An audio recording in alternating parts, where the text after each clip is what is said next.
For those at home viewing the webcast, I would like to inform you that if you look above the video, you will see a Resources tab. Select this and a link to the agenda will appear in the right-hand side.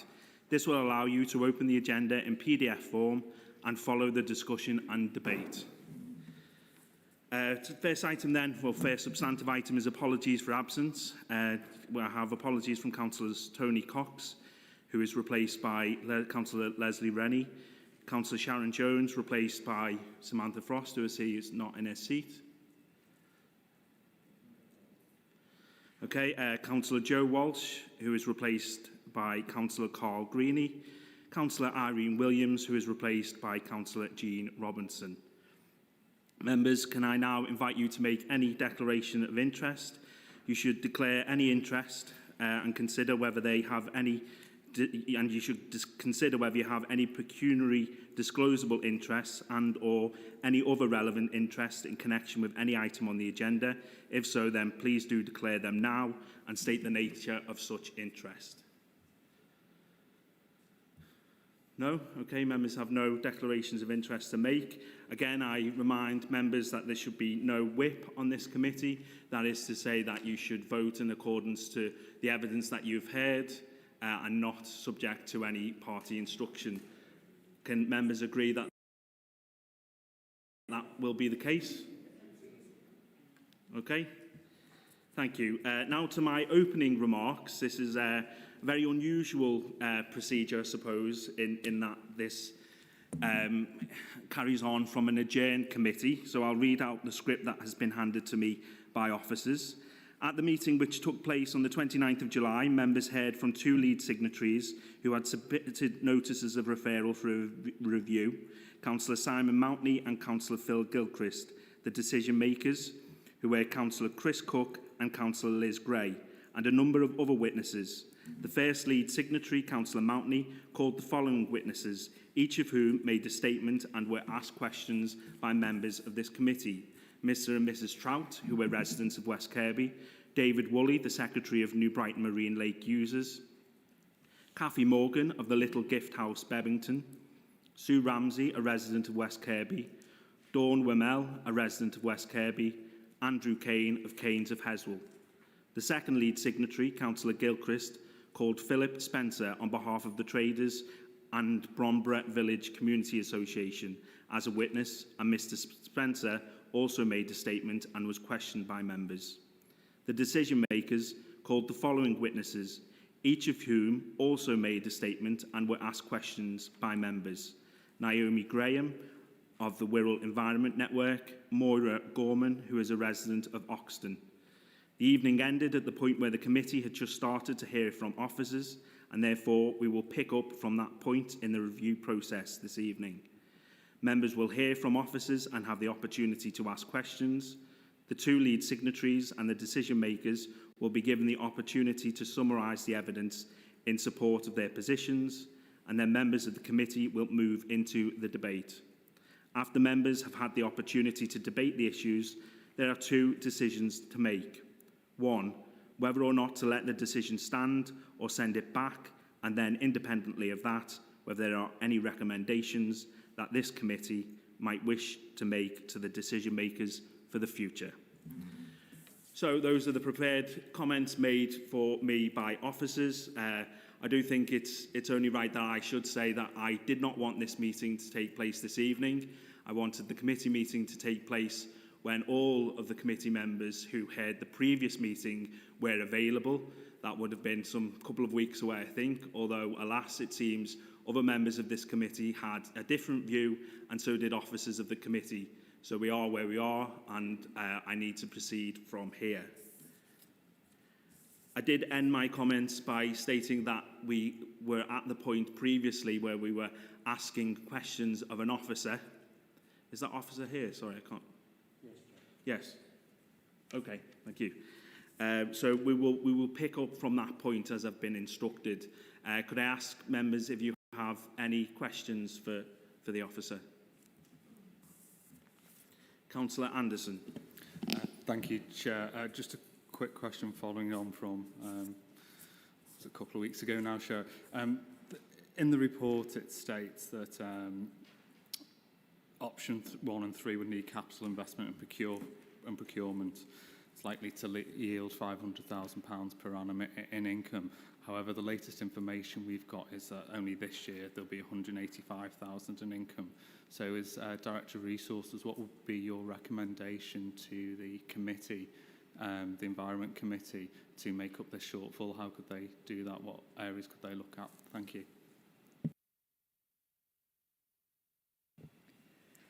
Thank you, Chair. Thanks, Councillor Anderson. I would work with myself and the Director of Neighbourhoods to support the committee in looking at various options to bring forward them to make up the savings. We haven't at the moment got anything on the table as to where that could be.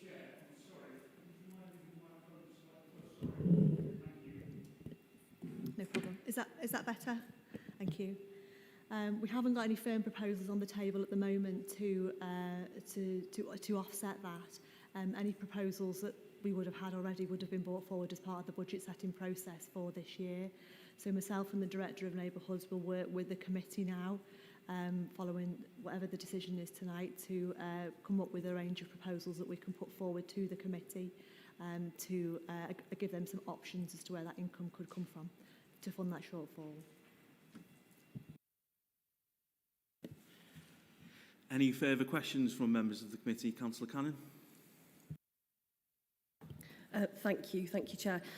Chair, I was just wondering if it's useful to the committee if you could just go through the financial statement again, just so everybody's aware of the position that we were in and that you read last time, but I appreciate it was after 11 o'clock at that point, so thank you. Thank you, Councillor Cannon. Before you do, Ms Haywood, it was perhaps remiss of me to say, but I do understand that the substitute members on this committee who were not previously at the adjourned meeting have been asked to undertake that they would have watched the full proceedings so that they know all of the evidence that was spoken of previously. I know, Councillor Rennie, you were actually in the room in terms of your position as the Deputy Leader of the Conservative Group, but if you can confirm that that was the case. Yes, Chair, happy to confirm. I mean, I sat in right from the very beginning, right until the bitter end, so I think I've earned my place here tonight, but I'm not quite sure that that's the same position for all members. I saw everything, I heard everything. Thank you. You'll understand that it's only right that I do this because it's fair in terms of the witnesses who spent time and a number of hours here at the last meeting, that we do confirm that every member has heard that evidence. So I think it's just then Councillor Jerry Williams. Councillor Williams, have you watched all 5.5 hours?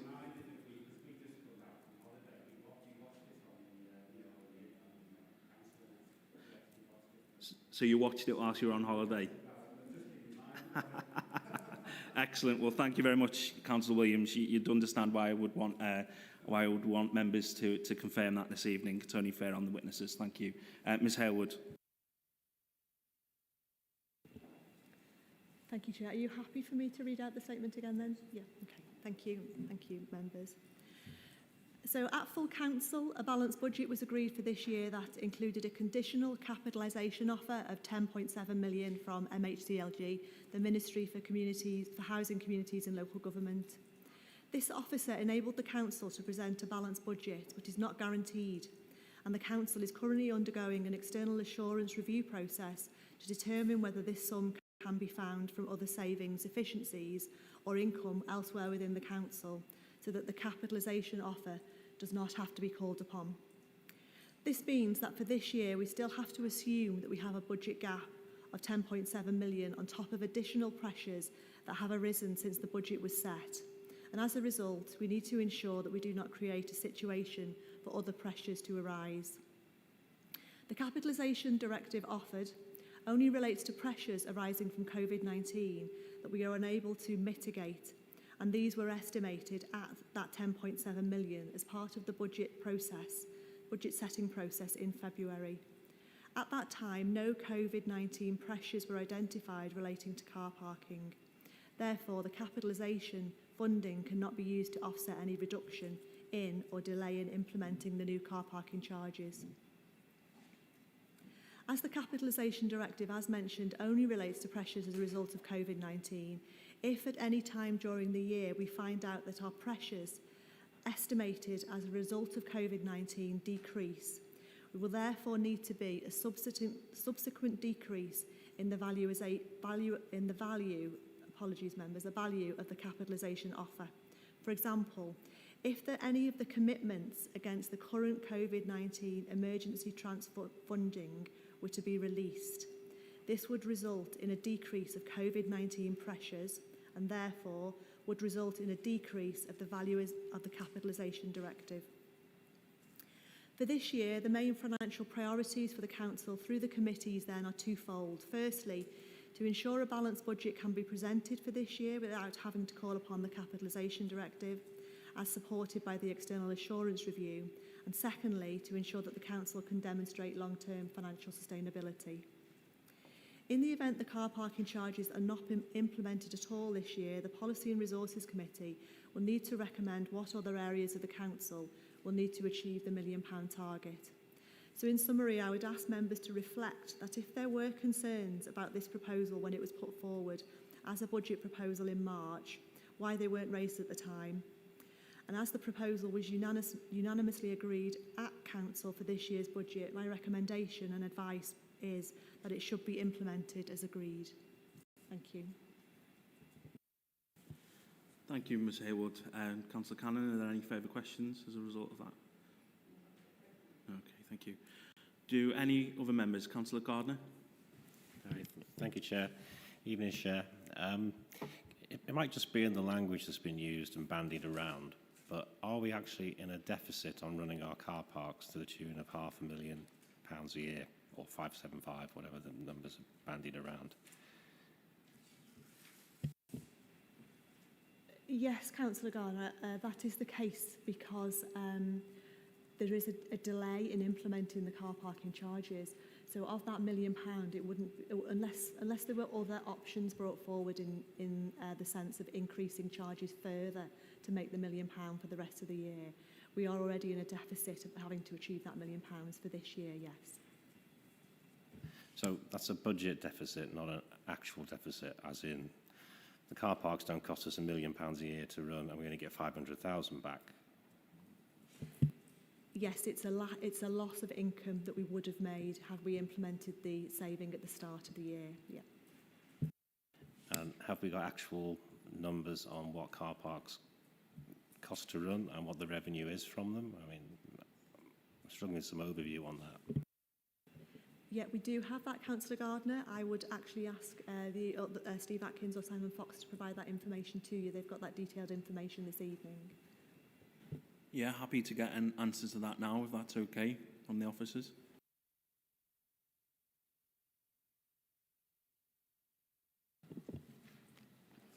Thank you, Chair. I'll start, and with your permission, I'll defer to Steve, who's my senior manager for network operations. If there's anything I'm not familiar with, the income. Sorry again, Mr. Fox. Sorry, these microphones are very temperamental. I think. Get a bit nearer. That's fine. Is that okay? Yeah. So the income that we generate annually from car parking in a normal year. Clearly, 2020 wasn't normal in terms of income generation for obvious reasons, but in a normal year, 2019 and before, was 1.8 million. So this budget proposal would mean that income generated would rise to 2.8 million. The cost of delivering car parking, it's not just about maintaining car parks and car parks management, it's about managing the parking service as a whole, and that includes enforcement of parking restrictions, yellow lines on the highway, which is quite a considerable cost. So having looked at the costs that we incur in the whole of the service and everything else that's included in that, we're clear that those costs are approximate to the 2.8 million income that would be generated in total from parking charges if there was an extra $1 million raised. Councillor Gardner, did that answer your question? Yes, it does, but it doesn't seem a great return on the investment in that case. And I think the idea of this committee tonight was to examine the decision, and was a good decision made, and was consideration all around given for this decision, and that's what we're trying to get to the bottom of, isn't it? Yes, absolutely. I'm sure we'll have further discussions on that later on. And I noticed Councillor Karubi is indicating, is this for Ms Halewood or? Okay, so could I perhaps just make sure that everyone has asked their questions of Ms Halewood for now anyway? There may well be some other questions later on. Sorry, Councillor Anderson. Yeah, thanks, Chair. I mean, I don't know if you'll answer this, Chair, or Mr Fox has the answer, but it's just on the capital cost of borrowing for the implementation of, meters and things like that. Have you got an estimate or an answer to the what is the revenue cost? Because we have to borrow money to implement these. So what's the ongoing revenue cost year after year? How much will we be paying back? Thanks, Councillor Anderson. I will ask Steve or Simon to answer that if you don't mind. Thank you.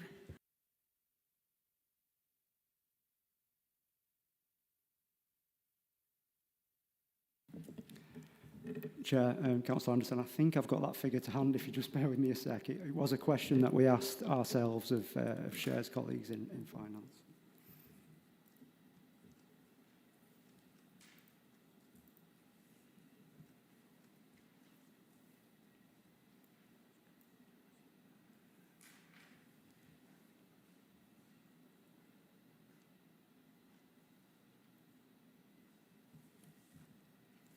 The figure I've got is 120,000. Yeah.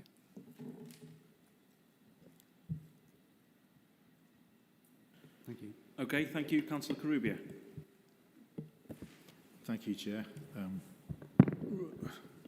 I was just going to ask, you mentioned it's not just car parking charge, it's not just for the car parks the charges come from, it does double yellow lines and various other things, so it's not, the payments are not just for the upkeep of the car parks, is that right?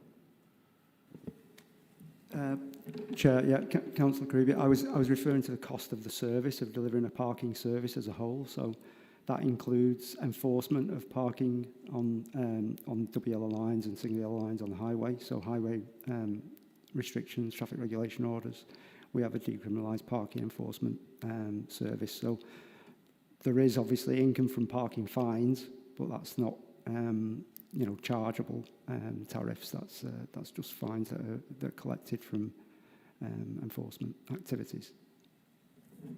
Okay, thank you. Thank you. So could you, I know that the car parks and the parking charges did wash its own face, not so long ago. Could you give me when that was? I think it was, I'm not sure it was 2017 or 18. It's paid for itself, the car parking. Because there's a lot's been said in the 5 hours in the previous meeting that people who don't own cars were subsidising parking people with cars. So I know that the car parks have paid for themselves, but I wasn't aware that car parking charges were also looked at as being for double yellow lines and the rest of the stuff. So could you tell me when car parking charges actually paid for the car parks?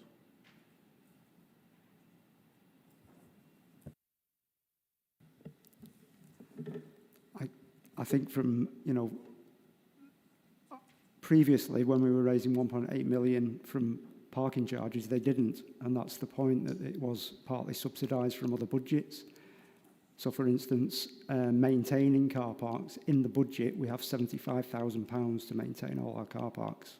That's it. In practice, that requires maintaining the machinery and the equipment, carrying out resurfacing, street lighting, cleansing, trees, weeds. All that isn't possible to do in a year from 75,000. So in my budget area, for instance, in highways and infrastructure, I have about 6 million a year for the whole service. 1.6 million of that 6 million is actually spent on works, on maintenance works, on a network, which is worth 2.5 billion. So some of that 1.6 million will inevitably end up being spent on the car park. So that's just an example of some of the other budget areas that are supplementing the car parking service as a whole. Well, that really surprises me. That so the car parking that we pay for then as a motorist pays for maintenance of trees. I would have thought that came out of somewhere else. And you mentioned a whole raft of things that the car parking charges are paying for in the budget. That surprises me. I maybe it's my, I'm not saying it's not right, I didn't realise that car parking charges paid for all those things, like street lights, etc.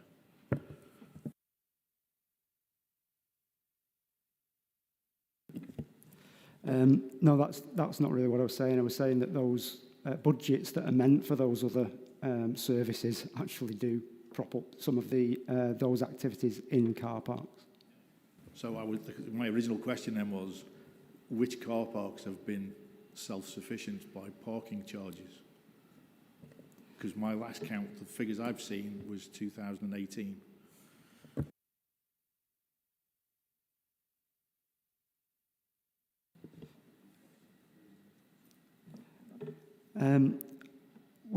We haven't got data on which particular car parks,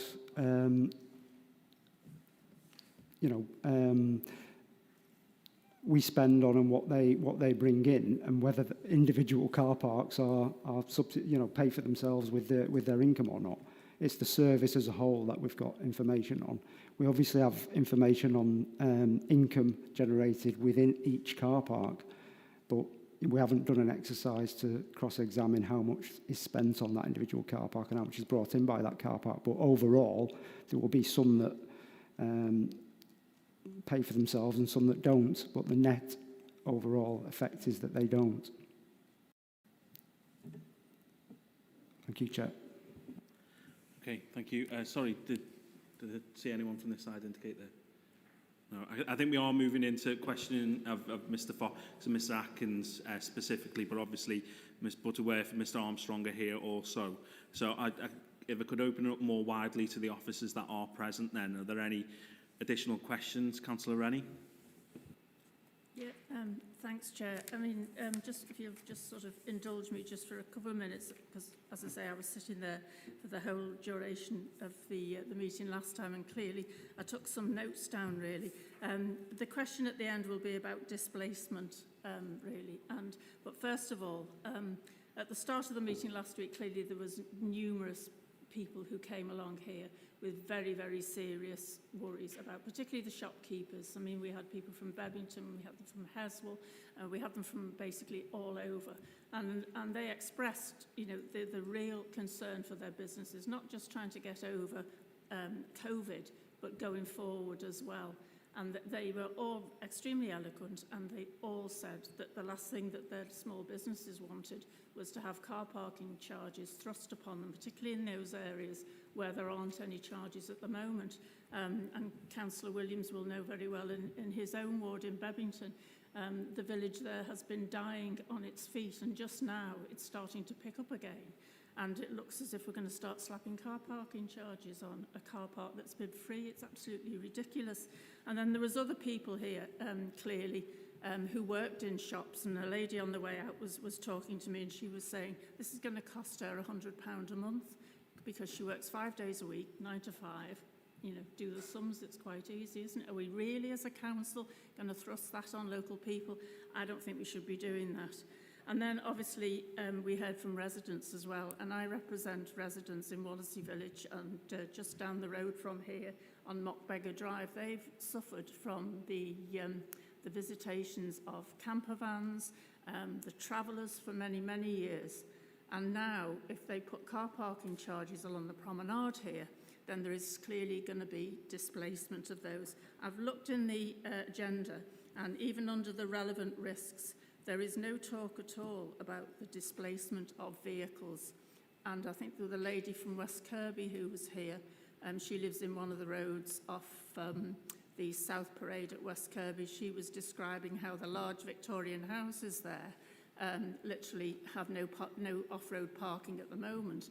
But clearly, they are going to be prisoners in their own homes. I mean, I think it's really about time that the council just admitted that on this we've got it wrong. Is there a question there, Chair? Are we going to sit through the last 5.5 hour rehash again? Sorry. I'm sorry if I'm boring the Councillor Rennie did ask for our indulgence. I've been very indulgent of people previously. I know that there needs to be context given to specific questions. I think, Councillor Rennie, you were coming to your question on displacement, and that's what I was waiting for, Councillor Greenie. Thank you, Chair. I'm sorry if I'm boring some members, but, you know, we do represent local residents. So can the officers tell me, has there been a full and up-to-date report gathered together or a study about the displacement of vehicles? Because people will obviously come along, they won't want to pay, and the most natural thing for them to do is to gravitate into residential areas, and that will not only affect my ward, but it will clearly affect many wards across the borough. Thanks, Chair. Okay, thank you, Councillor Rennie. So, Mr Atkins, Mr Fox, do you want to answer the question specifically around displacement and what consideration has been given to that? Thank you, Chair.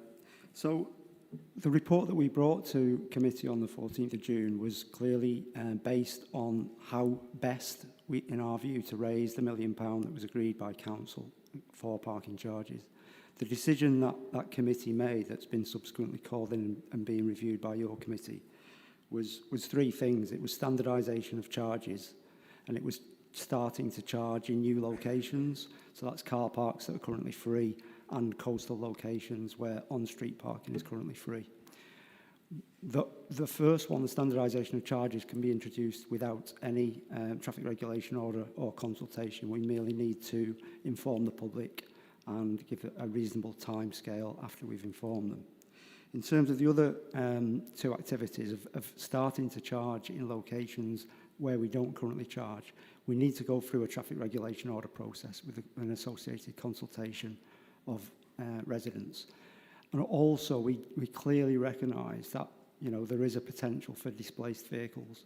So we would be working with, as officers, would be working with ward members, with the committee chair, and with the public in those areas to determine what appropriate mitigations would be necessary to deal with that displacement.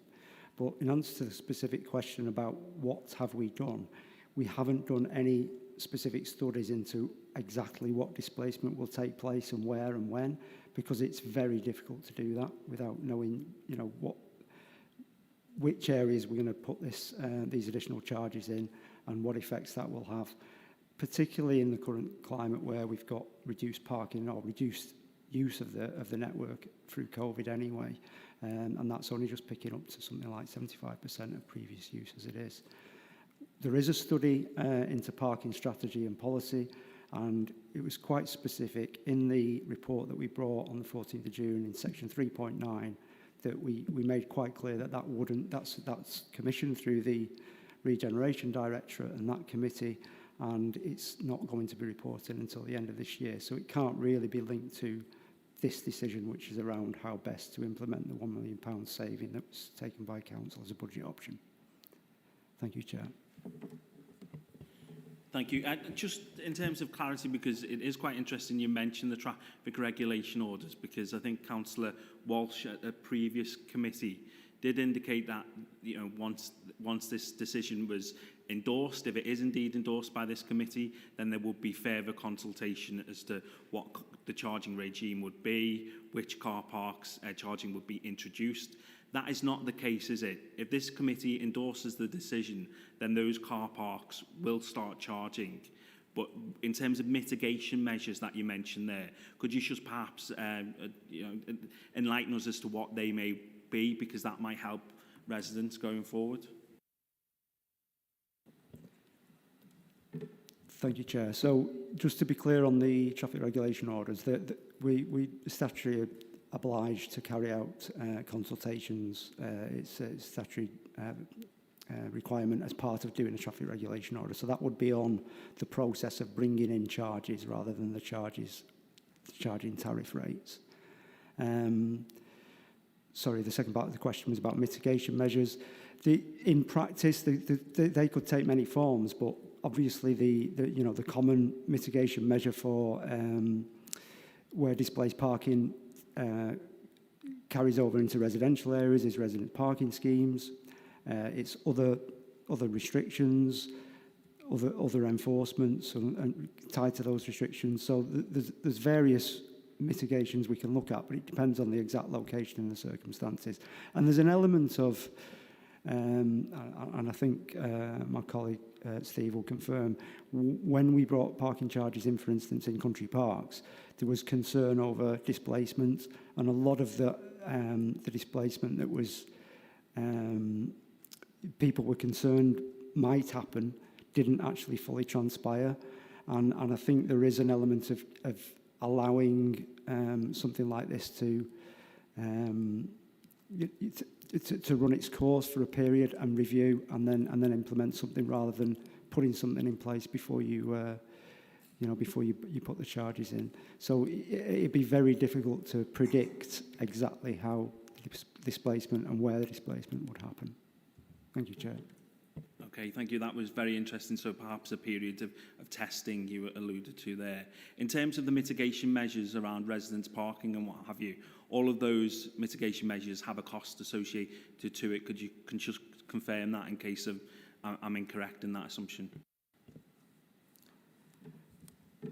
No, that's right, Chair, and we are working on a new strategy and policy for residents parking schemes, mindful that if parking charges are increased and brought into new locations as a result of this committee's decision, or the Environment Committee decision, then we will need to look at a more modern and more flexible policy on residents parking. But it has a cost, and it would also probably result in us looking at income generation opportunities through residents parking schemes as well. Thank you. Thank you, Mr Fox. I do know, Councillor Robinson, you want to come in, but I don't think I've had the clarity I need in relation to the consultation on traffic, the traffic regulation orders. Perhaps the Director of Law can assist in this. If we endorse the committee's decision this evening, will the council go ahead with charging in car parks where there are currently no charges? Is that the outcome, or can you clarify that for me? Certainly, Chair. So, as Mr Fox said, there are, in effect, two elements to the decision made. So one was about standardisation of parking charges where they already exist. That required no formal consultation. So if the committee said do it, it happened. However, in terms of introducing new measures, be that in car parks, off-street or on-street, those require orders to be made. That order process requires a formal process of consultation. I did not see, and perhaps Mr Fox can confirm or others, but I did not see within the decision of the committee to instruct officers to consider that consultation responses. So in my view, before being confirmed, they would come back to the committee, unless I missed it, Mr Fox.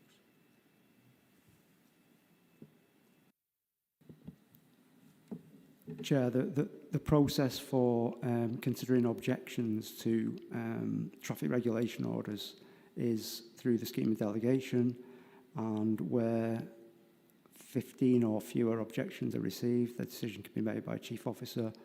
Otherwise, the decision needs to come back to committee for a decision.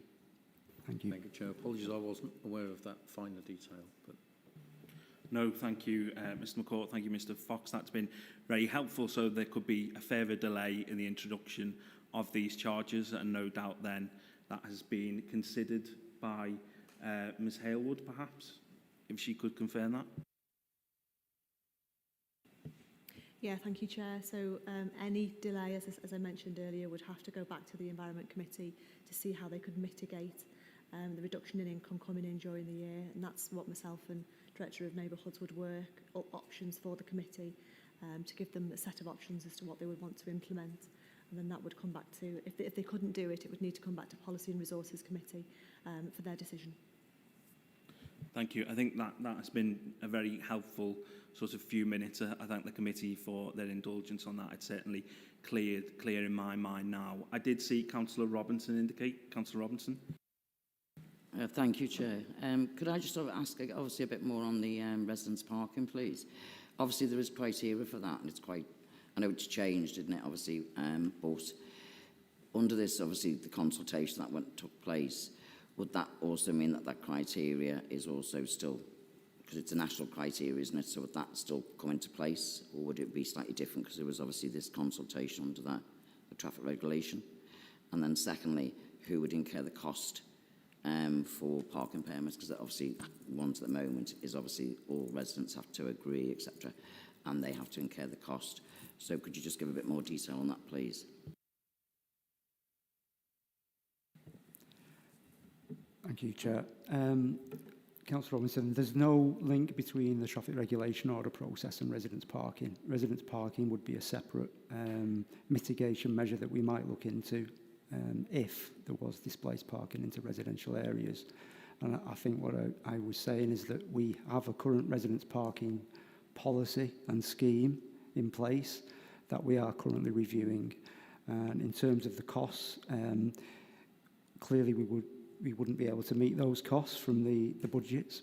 So it would be either increased payment for permits from residents, or it would have to be met in another way. But there is a cost of a significant cost of administering a residence parking scheme. Thank you. Okay, thank you. Thank you, Councillor Robinson. I did see Councillor Carubia indicate a while ago, and then I'll come to you, Councillor Williams. Thank you, Chair. Just a quick question on taking us back to the displacement issue. You mentioned if and very little displacement when they went into country parks, which surprises me coming from Eastham, because Eastham Country Park, the car park is empty generally, and the cars go all the way up the road up to Tor Park. So we've missed an opportunity, I think, to have a look and use that as a pilot maybe to see how displacement is working. So I'm not sure what it's like in other country parks, but I know Eastham is completely loggerheads with bumper-to-bumper right up Eastham Ferry Road.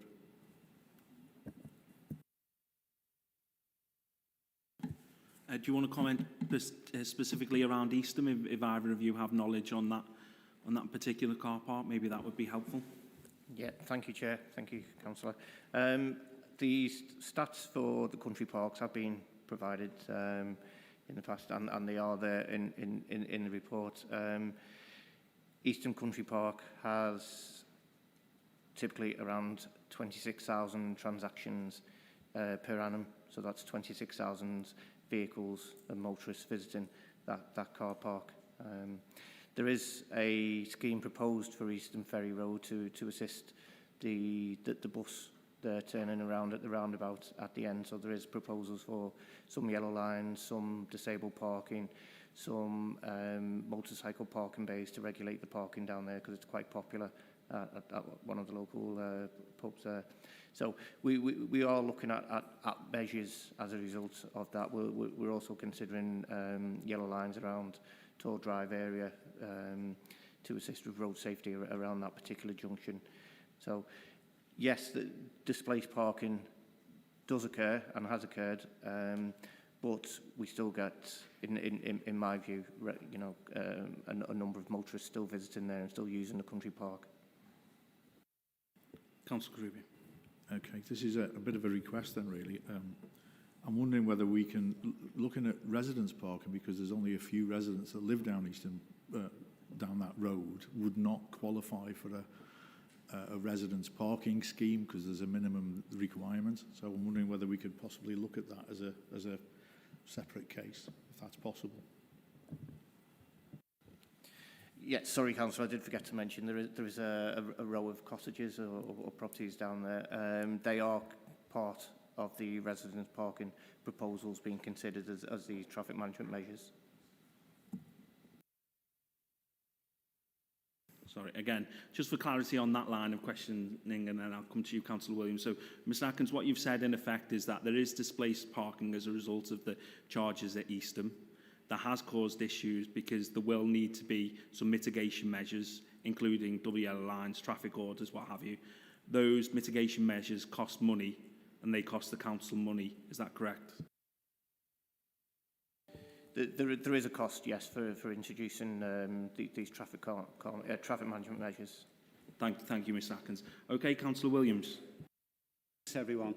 Yeah, it's to Steve, really. The question is, I mean, can you highlight, will there be schemes to assist voluntary organisations, volunteers, working people in these proposed enforcement areas? Because we all know there's a whole host of issues in various areas, and you're well aware of some of mine.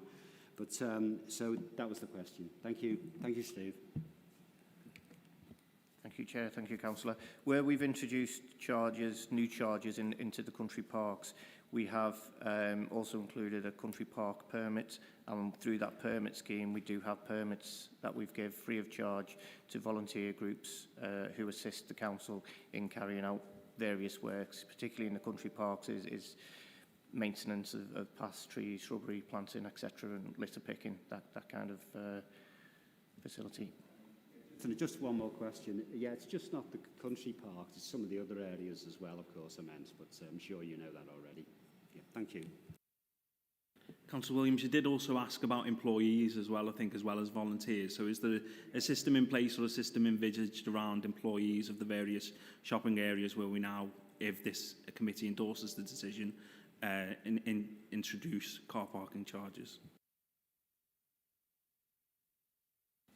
Chair, I think that would be part of the detailed considerations following any decision made by this committee to introduce new charges in new areas, and part of that TRO consultation process we would consider any mitigating circumstances for businesses. Just to confirm, there are no systems in place, or there's no discounts or schemes in place now for people who may well work in the country parks or in businesses close to it? For the country parks, there are, through the consultations we did when we introduced those last time. So, for example, the Mimosa Tea Rooms and the Cattery at Eastham. So there are permits available to assist those businesses in those areas. Yes. Thank you. That's been helpful, Ms. Atkins. Sorry, Councillor Williams, if you should put your mic on so we can hear you. Thank you. I asked the question because obviously I wanted those individual issues looking into that I've just mentioned, yeah, as you say, other than the run-of-the-mill ones. Thank you. Thank you, Councillor Williams. Okay, are there any further questions? I see Councillor Anderson has indicated. Yeah, thanks, Chair. I just want to go back to the TROs, the displacement that's been raised by Councillor Gardner and Rennie and Karubi as well. So, in July 2018, it was actually Phil Davis who said, withdrew the options for the Derby Pool, King's Parade, Liso Lighthouse, North Parade, Hoylake, South Parade and South Parade in West Kirby. Are you saying in the amount of preparation and work and consultation with those residents in this displacement, because it is a serious issue. We heard last time from, I can't remember the lady's name now, who finished, a shift work of 12 hours, who was, driving around. And a lot of these residents do park on the front. So, an immediate residents-only scheme, well, it won't be immediate, will it? It'll take a while. It's going to cost them there to just to park by their own homes. Have you got any indicative costs of a residents parking scheme in those areas, especially around Hoylake and West Kirby, what that would be to the council and what the average resident would have to cost if those were to be introduced?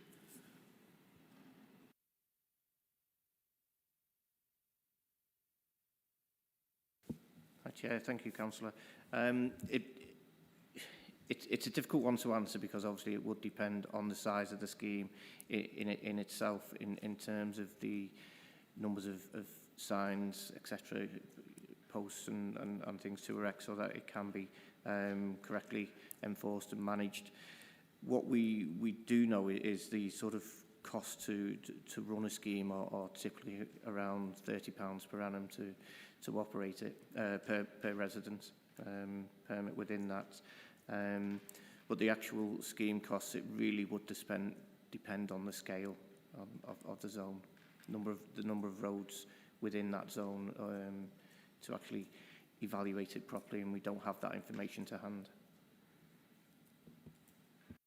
Just to come back and just to be helpful, maybe for future committees of the Environment Committee. So residents who park on the beach because the roads are just full when they come back from a shift in A&E or something, is there anything we can do to look at that residents parking scheme being extended to the coastline if the decision was upheld this evening? Yes, I think that's certainly an option. We can look at shared bays, so we can look at the hours of operation that we may want to just have it residents only parking after a certain time in the daytime, so that would allow residents to be able to park there in the evening or overnight. And during the daytime again, we could allow it to be shared bays, so it's pay and display and residents only parking. So they are options. Thank you. Councillor Carubia indicated first, then Councillor Gardner. Sorry, quick question, Steve, if I may.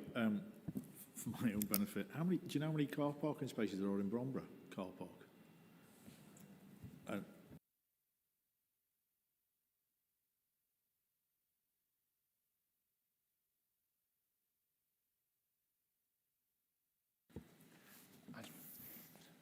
On the spreadsheet, it's saying 145.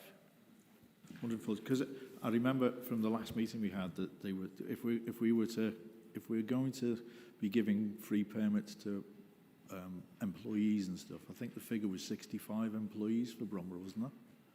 In the last meeting. So I'm just trying to figure out how many spaces we would lose, how much income we would lose for that. Thanks. Yes, I think one of the speakers from the Bromber Village Community Association there did indicate through their surveys. I think you possibly said pre-pandemic there were about 80 or something staff, and then following the pandemic, it was sort of those numbers indicated there. It's one of those issues that is up for discussion, consultation on whether we would be giving parking permits and encouraging staff to park free of charge in car parks. The reason I ask is because that's literally half the car park size, isn't it? And it would, we'd have to look at whether it was financially viable to put in all machinery for something that's only going to give us half back what we're looking for. Thanks. Okay, I think what we've learned from that then is that there is going to be further detailed consultation and considerations which may well have further financial impact as well. Okay, Councillor Gardner, sorry. Yeah, I appreciate you wrapping up there, Chair, but just to Steve, thank you, that's really good information. But to my knowledge, South Parade, West Kirby is 1.6 kilometres long. I think North Parade is more, 2.2 or something like that. The cost surely of putting residents parking, and I hadn't appreciated all the extra signage that would be needed, etc. Any ballpark figure on that, on 4 kilometres, or is it every 100 metres, looking at 40 signs minimum, plus?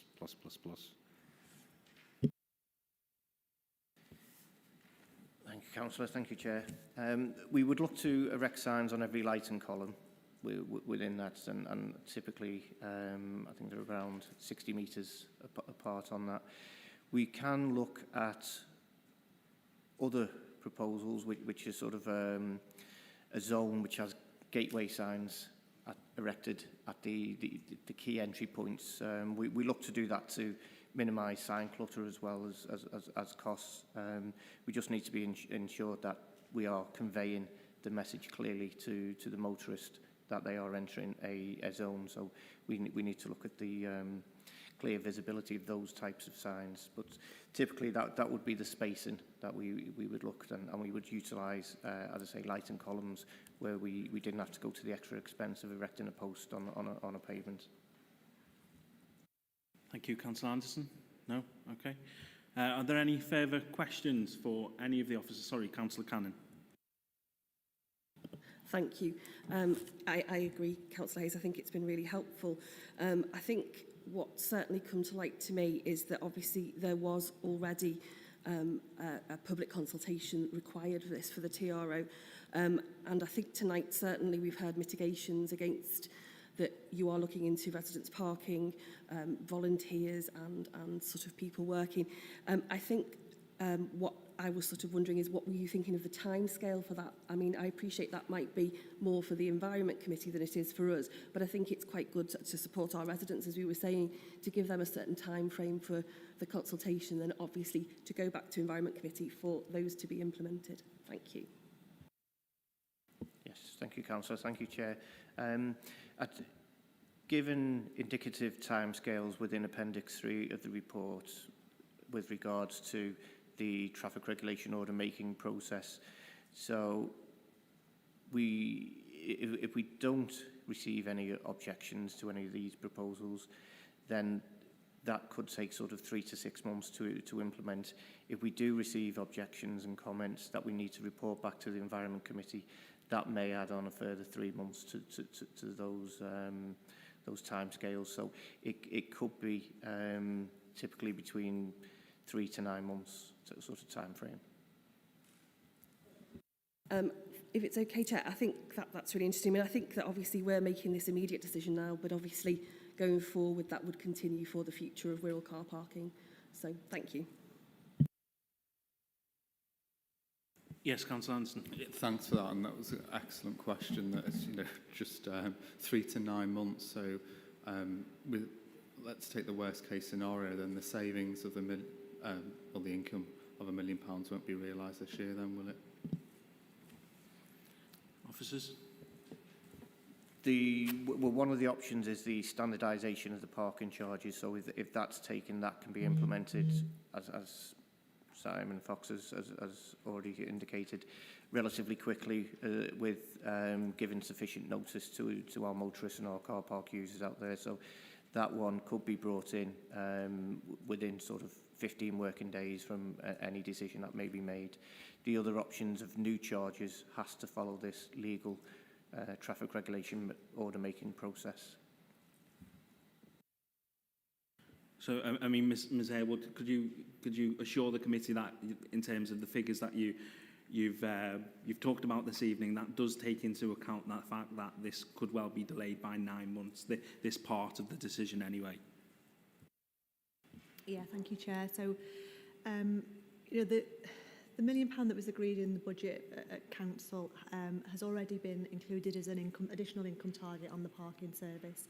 So that has to be found, no matter how much that is.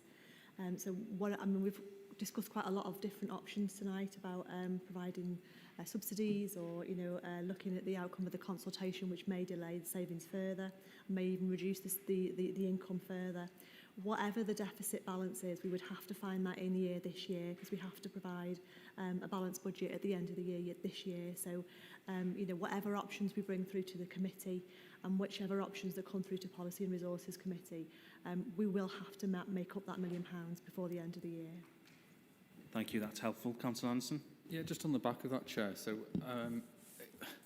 it would be fair to say then the introduction of new charges wasn't a realistic and feasible achievement then that the committee voted on for this year, because it's about 700,000, isn't it? The new charges and income. So with the TROs, a consultation and the delays, it wouldn't have been achievable this year anyway. I'm not sure whether you can comment on that, maybe, Ms Harewood.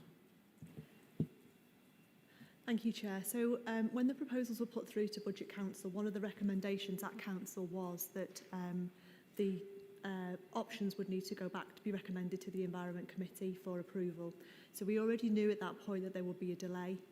There are some mitigations that we have in the budget for this year, temporary mitigations that were ongoing from last year. So at the end of the year last year, our overspend position wasn't as much as we anticipated it to be. And this was mainly as a result of us holding vacancies across the council where posts have not been recruited to. So I did know that there would be some temporary mitigations to offset the timing of the proposal going back to the committee in the first 3 months of the year, which was around, I don't know the exact figures because we're still doing the vacancies now, but it was around about £250,000. What I hadn't planned for was any further delay than it going back to the committee, which is following the committee's decision and the call-in. So that's the element really that we'll have to go back to the Environment Committee now to find alternative savings for. And again, just to clarify, not to labour the point, but did you know that this TRO consultation process could have added and could indeed still add further delay of up to 3 to 9 months? I don't know, I wasn't aware of the technical elements of the TRO process, Chair, no. That's fine, thank you, appreciate that. Sorry, Councillor Cleary, you did indicate before Councillor Anderson, I do apologise.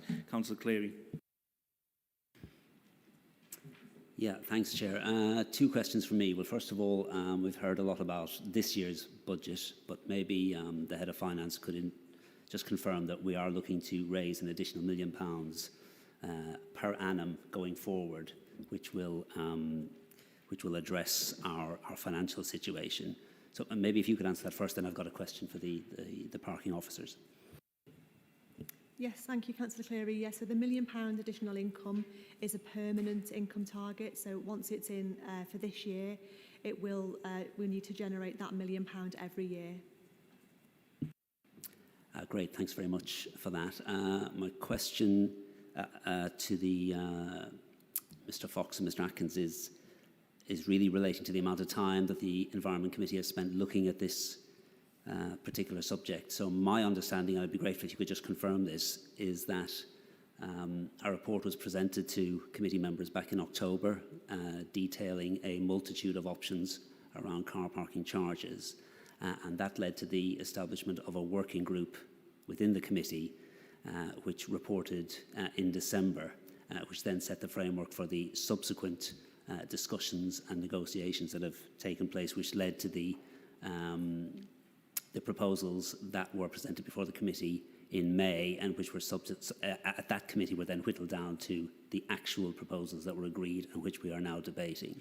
So if you could just confirm that I'm correct in that understanding, and it actually goes all the way back to October in terms of the amount of time the committee's been looking at this.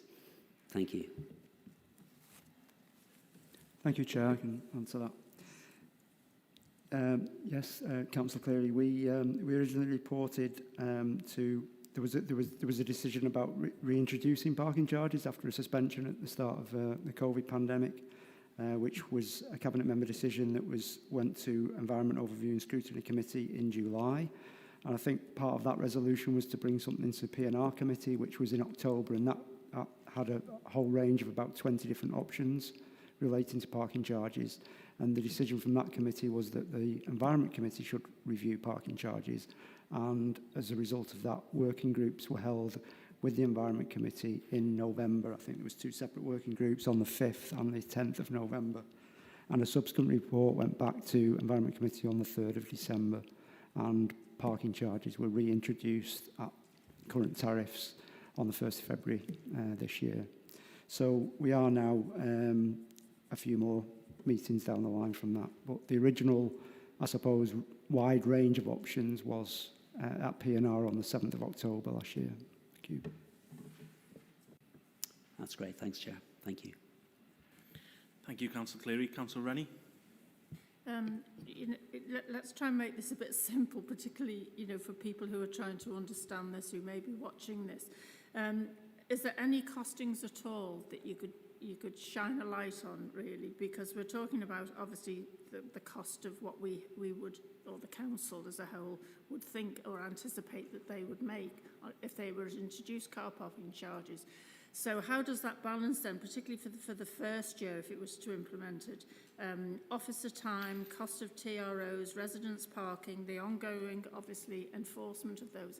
Has anybody looked at the cost of what that might be, and how can we have a look at that? How long will it take for you to give us some idea on that, just so that we can see the differential, really? I would imagine it would cost literally into the thousands for that work to be undertaken and the consultation with local residents.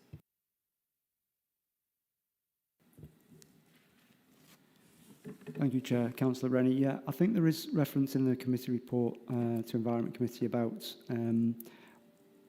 if the option was taken to introduce charges in locations that are currently free, there would be a capital investment requirement of over £1 million. So that's in there, and that would include the TRO consultation processes and everything else associated with that as well. Thank you. So would that include the enforcement as well, the continuing enforcement? Because I'm guessing there would be a requirement for additional enforcement officers, perhaps. Just wanted to clarify that, please. So no, that's an ongoing cost. So that's a revenue cost that would be part of the service. So the additional enforcement is subsidised and paid for by the increase in revenue. Thank you. And has there been any figures put on that?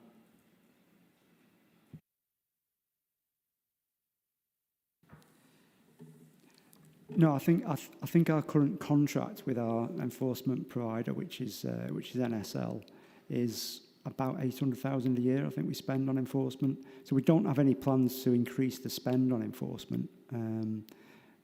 But already the whole service area is stretched. So the cost is included in the income that we would raise with the additional £1 million. Thank you, Chair.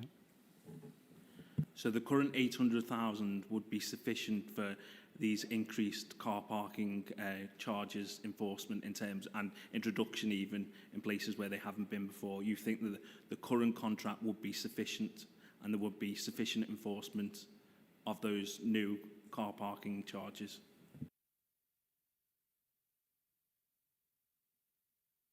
Thank you, Chair. For the car parks and new charging areas, then yes. If we need to expand and increase the number of residence parking zones, we would have to look at how we enforce them. We are considering, as part of the residence parking review, looking at technology to assist with that enforcement. We can use virtual parking permits, and then we can use AMPR vehicles that will save time and be more efficient in enforcement of those zones. Thank you. That's very interesting, but of course they would be an additional capital investment as well, wouldn't they? In terms of an AMPR vehicle or something? Sorry. Well, virtual technologies and all that sort of thing. I don't suppose the council has that technology at hand at the minute. We do, Councillor, yes. The permit scheme that's in place is held all electronically, and that all relates to the equipment that the enforcement officers carry now. So what we would do is we wouldn't be issuing paper permits as a way of making a further saving. That information is held electronically and can ping to the handheld device that the enforcement officers carry. Moving forward on that is basically having similar type equipment within a vehicle that can patrol a zone quicker and more efficiently than an officer on foot can. Okay, thank you. That's helpful. Any other questions then for the officers? Yeah, Councillor Karubia. Just a quick one, please, Chair.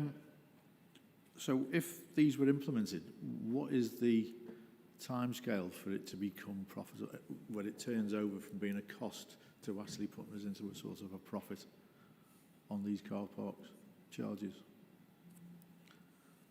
When's the break-even point?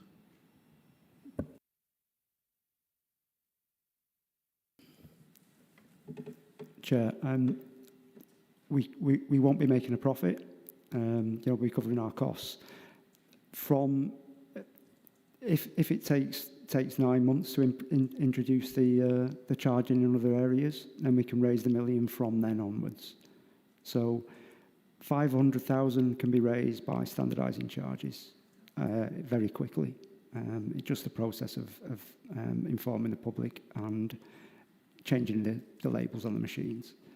The remaining 500,000 is more challenging because, as we've discussed, it requires traffic regulation order, consultation process, purchasing of equipment, none of which we would want to proceed with until a decision was taken.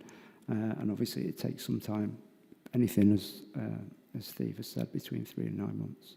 From that point in time, we would be then raising that £1 million per annum additional income every year. Thank you, Chair. Okay, Councillor Gardner. Thanks, Chair. Simon, this was the question I asked Chair before, was are we in deficit in our current car parking collection, the way we run them? What you just said there was we won't be raising any more money, we'll just be returning to breaking even on them.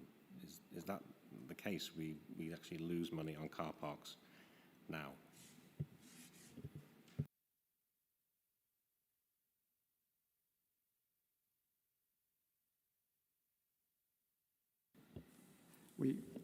We clearly are losing this year with charges being not having been introduced over the COVID period.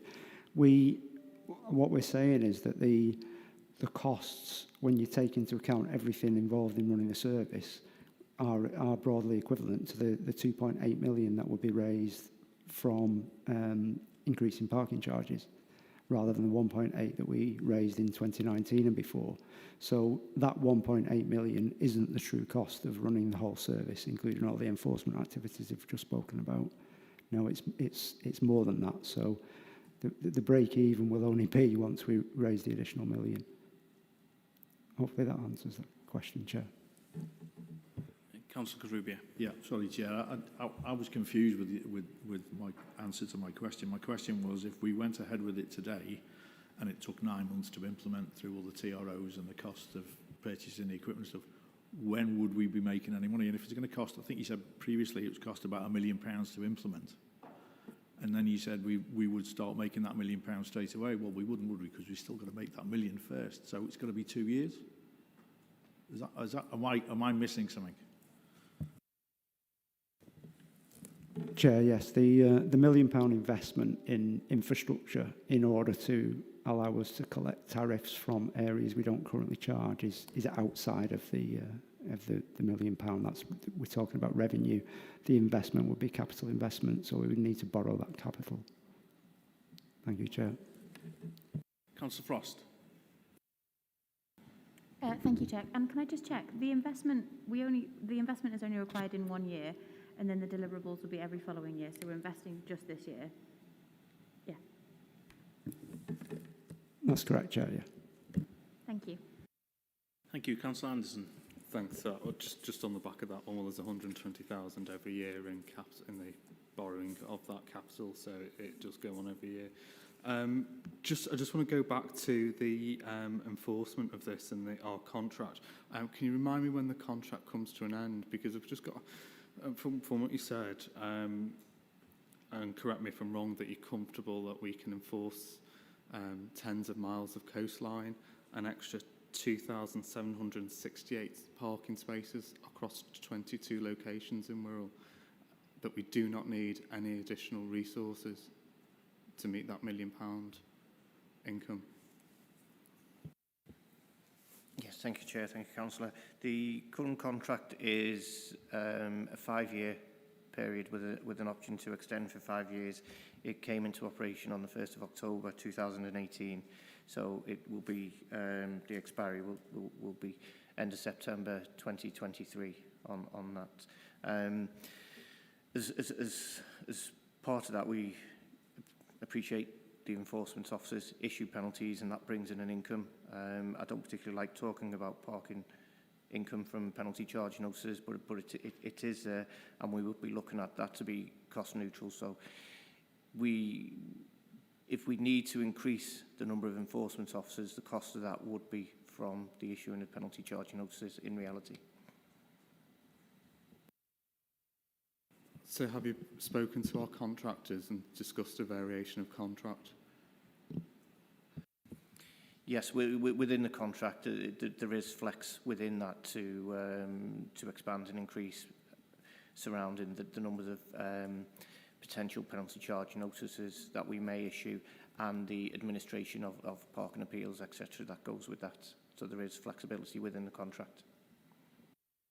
And just, is there any increase in the contract price then for that? As I've said, potentially there would be, but that would be funded from the income we would receive from penalty charge notices. Sorry, Chair, if you don't mind, I do understand that, but have we got an indicative figure on what that increase would be for the 22 sites?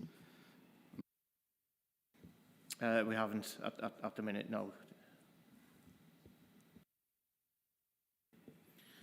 Thank you. Are there any further questions then for the officers from members of the committee?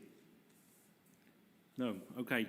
Thank you very much, officers. You've been extremely helpful this evening, I think, for all of the members of the committee. There may well be some further questions when we come to a discussion later on. Hopefully they will be limited because I've given everyone ample opportunity to ask questions. But again, thank you very much indeed for your attendance this evening and indeed for the previous marathon meeting that we had a couple of weeks ago.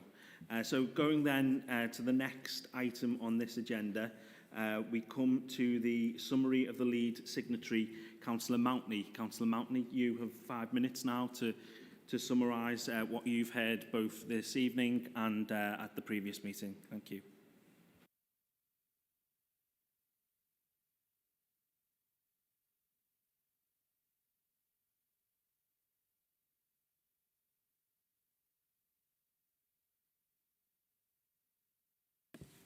Chair, thank you. Members, if this decision is made on evidence alone, there is only one way you can decide. I've sat here through, whatever it is, 7 hours of listening to the discussion, and there's a couple of things I just need to clear up before we get on to the evidence. Councillor Cook sat here for the full 7 hours. He made an opening address. He presumably put his point forward on answering questions. And I guess on the assumption that people were believing what he was saying. Otherwise, you'd have to assume he was lying, and we don't think that. Perhaps you didn't agree with his politics, but you believed what he said. But then he had the audacity to sit here and say he didn't believe the witnesses when they said that their businesses were under threat because of his actions.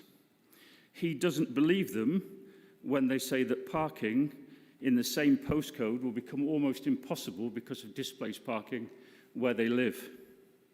He doesn't believe them when they say that they are failing, we are failing them, you are failing them, by not maximising the revenue from our existing car park provision. Councillor Cook said that I was misleading the committee by saying that footfall would fall by 30%. He said he couldn't find that evidence anywhere. Well, yet again, Councillor Cook is picking and choosing what evidence he wants to accept. I find it worrying that he couldn't see it quite clearly on page 18, para 2, point 2, 1.1. Our officers wrote it. Perhaps he doesn't believe them either. Businesses will close over the next 18 months.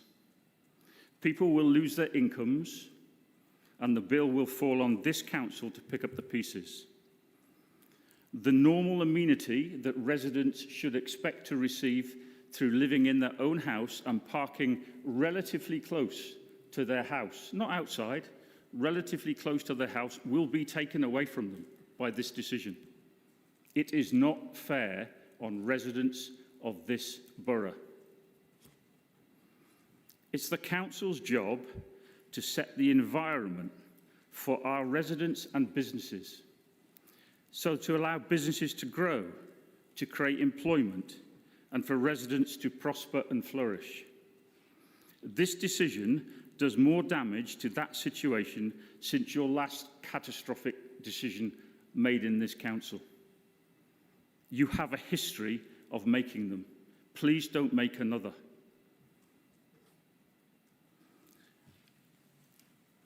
The entire evening, the discussion has been around cost.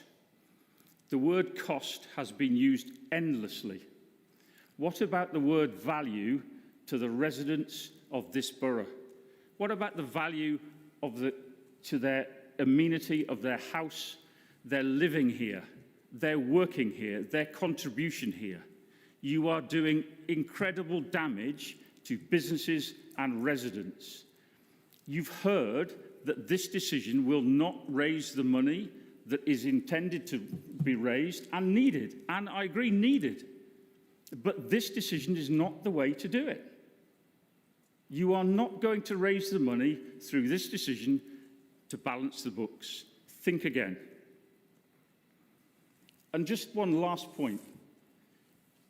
Our car parks lose money. If you make our car parks bigger, there's a really good chance they're just going to lose more money, because we're not good at car parks. We're a council. Please think again. Please send this back. Let's examine the issues clearly. Let's understand the issues clearly, and let's make sensible, rational decisions on how to raise some money for this council. This is not the way to do it. Thank you. Thank you, Councillor Mountney, and well within time. Hopefully that is an example for other members to follow. So we then come to Councillor Gilchrist and his summary. Unfortunately, Councillor Gilchrist did make it clear he could not make the date for this committee. However, we did proceed and we are where we are. Councillor Gilchrist has provided his summary in writing, I believe, and someone, I suppose, will read that summary. Okay, thank you. Thank you, Chair. I'll read this on behalf of Councillor Gilchrist.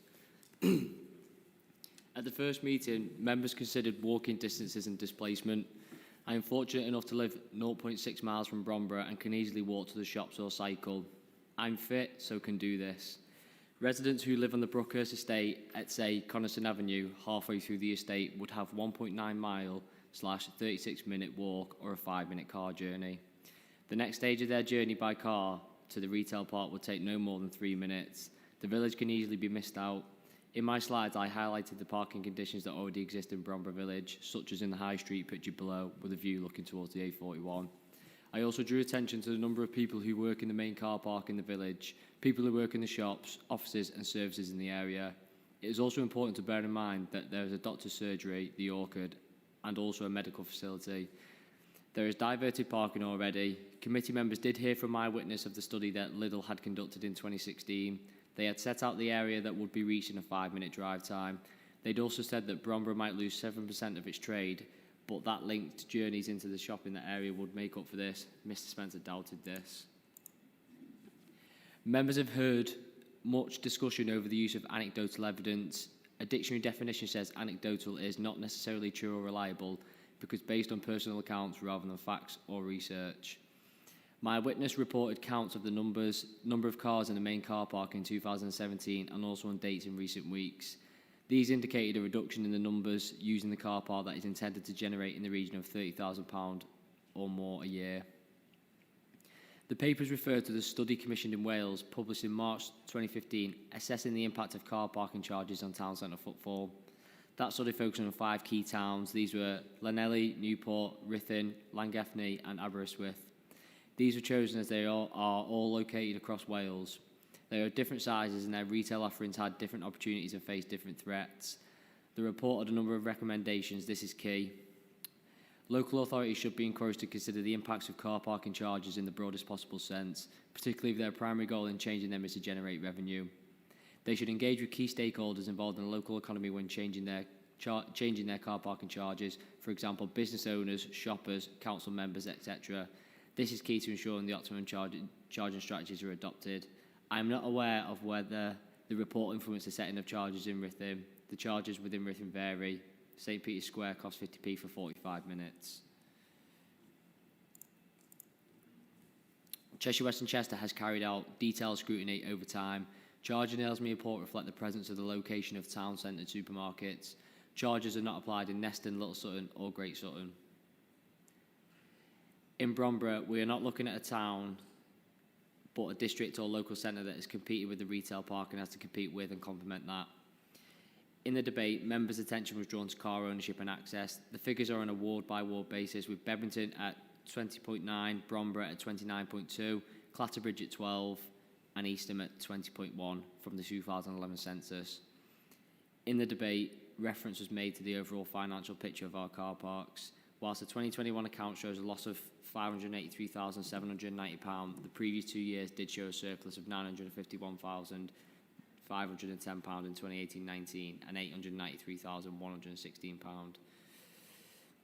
The debate needs to cover not only what is practicable and achievable, but also take full account of the unintended consequences. It was these that led to the drop in the proposals for Bromber in 2017. That's all, Chair.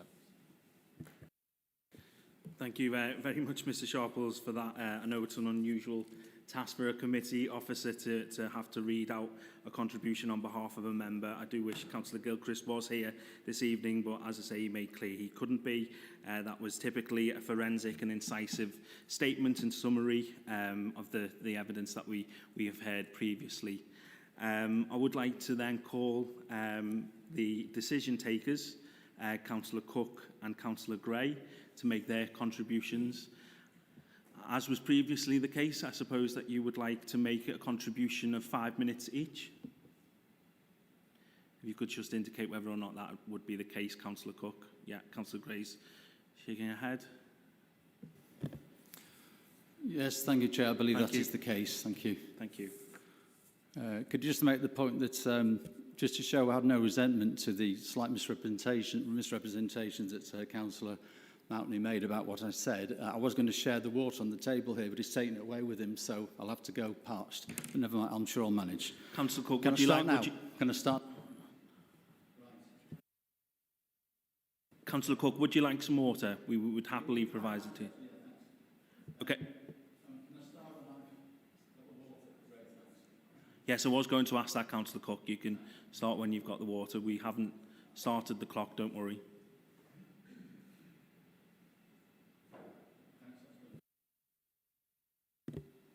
Okay, thank you. Wirral Borough Council faces a budgetary crisis. This is a politically neutral matter of fact. The government has exceptionally agreed to lend the council £10.7 million, but only on condition that we satisfy the Ministry for Housing, Communities and Local Government that we are effectively led and are financially competent and responsible. A careful read of the agenda papers for the call-in in section 1, pages 6 and 7, produced by council officers, provides all the justification needed by the Environment, Climate, Emergency and Transport Committee for its decision to increase and extend parking charges. Alternative ways of raising the £1 million required were exhaustively explored over the period leading up to the Budget Council on March 1st. None were found then nor since. Failure to increase and extend parking charges will mean a service deficit which will have to be covered by raiding other council budgets to the tune of over £500,000. And we've learned this evening that that's been the case, having to raid other council budgets in previous years as well to cover parking services. See the agenda pack, page 7, paragraph 1.7, where this huge shortfall is cited. This will also mean less well-off council taxpayers having to foot the bill, including people who do not even own cars or car owners who never or rarely use municipal parking services. This would be socially and economically unfair. Introducing parking charges across the borough is only fair, as many of these new areas are located in the better-off parts of the Wirral. Despite all the public debate around parking charges over the past few months, I've personally only received 4 objections to the proposed changes from residents in my own ward. I'm convinced that the vast majority, including car owners, accept the need for the charges and changes, or will accept them once aware of the reasoning behind them. In declaring a climate emergency and biodiversity emergency over 2 years ago, the Council committed to adopting policies and implementing measures to encourage a modal shift away from private car transport towards public transport, cycling and walking. As I stated the other week, this has the potential to bring huge benefits to all Wirral residents by improving air quality, road safety, encouraging people to take more exercise and increasing the appeal of our public spaces. Regarding this last point, you've heard the research-based evidence the other week that parking charges generally have a 0 or positive impact on shops and other businesses. It must be remembered that about 1/3 of harmful emissions come from motorised transport. These do not just negatively affect local residents. CO2 emissions travel the planet, causing global warming, which disproportionately impacts people in the poorest countries whose own carbon footprint is a fraction of that of those living in the richer countries. To return to the budgetary issue, a case could be made that this call-in should not have been allowed in the first place. Calling this review committee has already led to a delay of almost 2 months before the original committee's majority decision back in June can be implemented. and those are just increasing charges in existing car parks. In monetary terms, this means a loss of tens of thousands of pounds of income to the council. Self-inflicted financial and reputational damage by the council jeopardises the £10.7 million government loan. I suggest that anyone who doubts this reread page 12, paragraph 4.7 in the agenda pack, which refers to the need for the councils to demonstrate sound financial management, leadership and decision-making. Finally, to respond to some of the points raised in the first part of the debate by the other side. Mentions were made the other week of the theoretical reluctant shopper who will be deterred by a £1 parking charge from spending a couple of pounds on a greetings card. Fortunately, people are different. For every such hypothesised individual, I'd like to think there are several out there who would review their shopping habits and perhaps make more purchases in less frequent shopping outings in order to justify the modest parking charge. Other loyal customers will consider walking or using some other means to get to the shop in question. All good for the environment too. In the last week or so, councillors have been emailed formulaic objections from a number of, for example, West Kirby residents who fear that charges, for example, on South Parade, will lead to increased parking in side streets. As I recall, even 30 years ago, when there were fewer cars on the road, parking spaces on South Parade were hard to find on a fine day if arriving afternoon. Councillor Cook, can I just check, are you coming to the end of your comments? Yes, thank you. Please, could you put your microphone on? Right, okay. Charges may stop some people hugging parking spaces all day and free up spaces for other users. But will the new parking charges frighten people away from Wirral's coastal and tourist areas? I doubt it. A friend told me last week he'd paid £10 to park on Ainsdale Beach, which was chock-a-block with cars. Thank you. Thank you, Councillor Cook. Councillor Cook, there was mention there in relation to the delay of this call-in and the procedure of this committee. Just perhaps the legal officer can clarify that one of the main reasons why this call-in has been delayed is that because the council was plunged into purdah due to the resignation of a member, and that is why it took a considerable period of time for this committee to consider the matter. Chair, I can confirm the meeting set for week last Thursday was the earliest opportunity the meeting could meet outside of the election period. Thank you, Mr McCourt. Councillor Gray, again, you've got 5 minutes, if that's okay. Thank you very much. Thank you, Chair. We are in a grave economic situation. Years of austerity have left us short of what we need to provide residents with the services they expect. We cannot set parking charges with the aim of raising revenue for other services, but we can stop subsidising free parking from our general fund and thereby protect other services. While some of the councils are going under in such difficult circumstances, we have worked very hard to create a balanced budget, and it is grossly irresponsible to risk that. We know there's no genuine data that parking charges have an adverse impact on local businesses, but we do appreciate residents' concerns. We can assure residents that we will listen and act on these concerns. We know there is clear evidence that parking charges can help manage numbers arriving and staying by car and can encourage active travel, which has a beneficial effect on businesses. We know that we have air pollution that needs addressing with too many people driving. We know that we are in an environment and climate emergency, and we have unanimously declared this and set out an agreed action plan that aims to see a modal shift from car to active travel. We know we have a health crisis caused by lack of physical activity, which can be resolved by reducing driving and increasing active travel.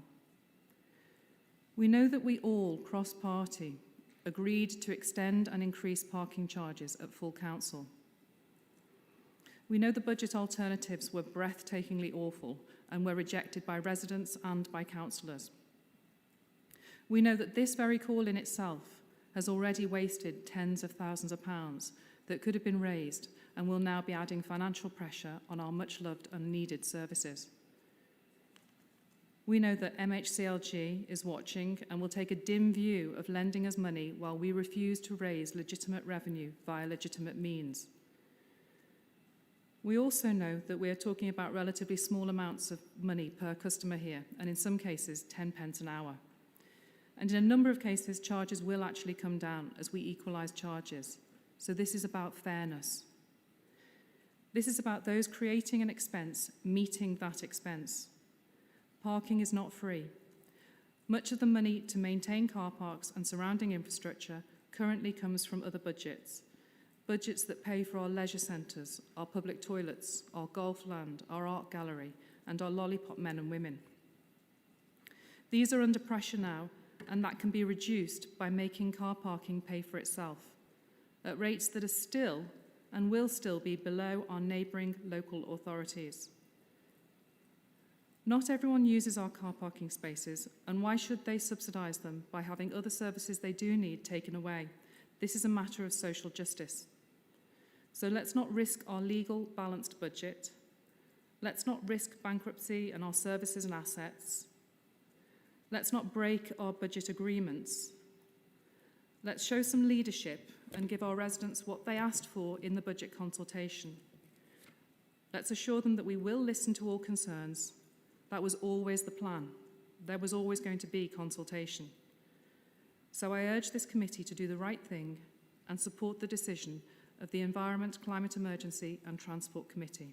Thank you.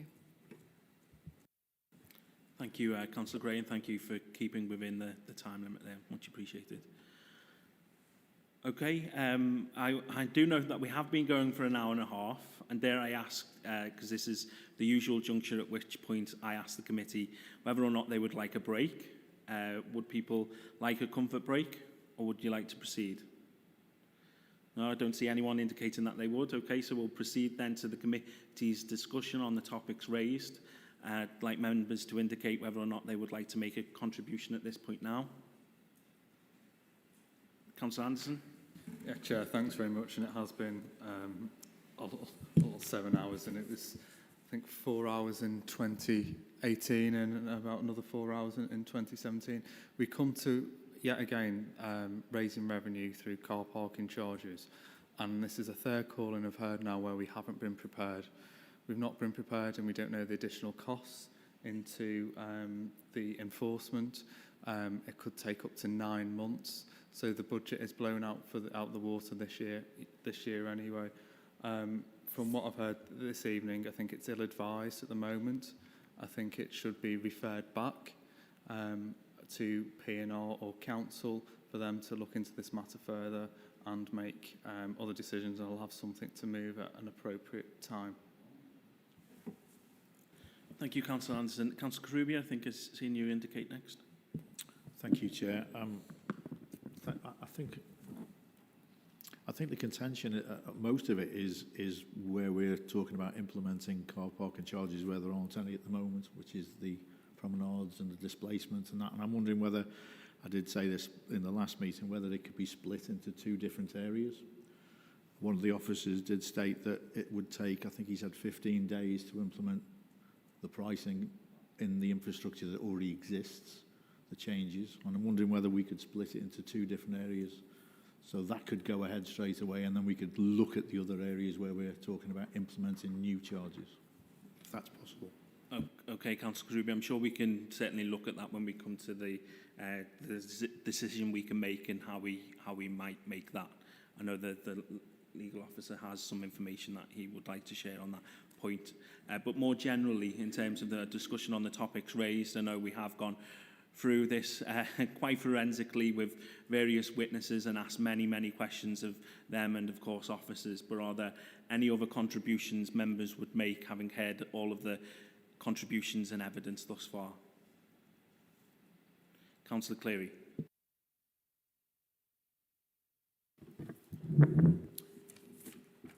Yeah, thanks very much, Chair. I've got quite a few comments, if you'll bear with me. It's been a long meeting and there's been a lot to absorb, so I'd make the following points as concisely as I possibly can.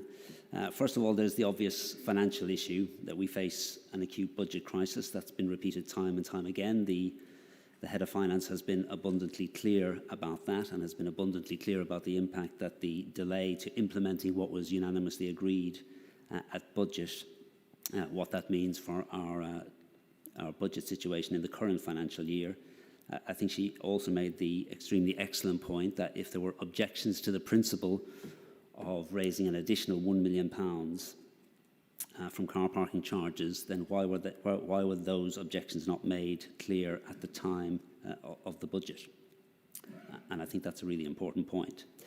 I also, when I was asking my questions of the officers, I referred to the length of time that the Environment Committee has taken to look at this issue of car parking charges. The numerous options, 20 options were referred at the beginning of the process, which were in turn whittled down to what we're discussing tonight.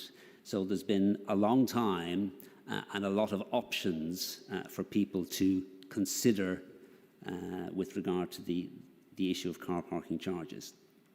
So I don't think it's reasonable for anybody to say that there isn't enough information or there hasn't been enough time. And I would refer back to what Councillor Mountney said about the 30% reduction in footfall after car parking charges might be introduced. He was very selective in what he read out from the officer's report, because if you look at the officer's report, it clearly says that that reduction recovers over time, and it can take up to 12 months. So within 12 months, you would expect to see any impact from the introduction of car parking charges offset. So there may be an immediate impact, but it is not sustained over time. And I was very taken by some of the information that Councillor Gilchrist provided in terms of his kind of summary report, which was read out tonight. And he provided documents, particularly from Cheshire West Council, and their analysis of the issue of car parking charges, which clearly says, and I'll quote, that the impact of car parking charges in town centres indicates that parking charges and footfall are at best only weakly related. Okay, a very weak relation, if any, between car parking charges and footfall. And that reiterates what Naomi Graham presented in her expert analysis, quoting numerous reports, that there is not a relationship between car parking charges and footfall at town centres, that there are many more factors that are more important. And again, I will quote from the report that Councillor Gilchrist provided from Cheshire West Council, and that says the most important motivating parking factors are better availability of spaces, easier navigation around the car park, safety and security. And I think that comes up in our own analysis here at this council, that it's the availability of car parking spaces that is very important, rather than any charge that we apply to car parks. I wanted to just pick on some of the social aspects, because I think that's really, really important. Again, it was confirmed tonight that the additional £1 million, if we approve the recommendations from the Environment Committee, that will just meet the overall cost of providing car parking spaces. So it follows that over time, for many, many years, decades, we have been subsidising the cost of providing car parking. So there has been a subsidy from the generally poorer non-car owning parts of the borough to the generally wealthier car owning parts of the borough, which flies completely in the face of our stated policies to address social inequality. So approving what is before us tonight will help to reverse that long-standing error on our part, where we've been actively actually forcing the poor to subsidise the rich. Another important point, and again I highlighted this in my questioning to one of the witnesses, that we know that 24% of Wirral's adults are classified as inactive, that they get less than 30 minutes exercise per week. And again, we have an obligation to address that through our policies. And car parking charges will clearly motivate some people to seek alternatives, whether that's public transport or walking. And that will help to address that inactivity issue and help to improve the overall health of residents of the borough. So car parking assists in all of those by reducing car journeys. It also eases congestion. I was really struck by all of the witnesses from West Kirby. Every single one of them referred to congestion in West Kirby. And as a resident of West Kirby, I know what they mean. There is a lot of congestion in West Kirby. and I'm sure it applies in Heswell and New Brighton as well. Well, it's a basic kind of law of economics. If you increase the price of something, demand goes down. So if we increase or implement car parking charges, demand for that service will go down. Some people will seek alternatives to the car. They will park elsewhere.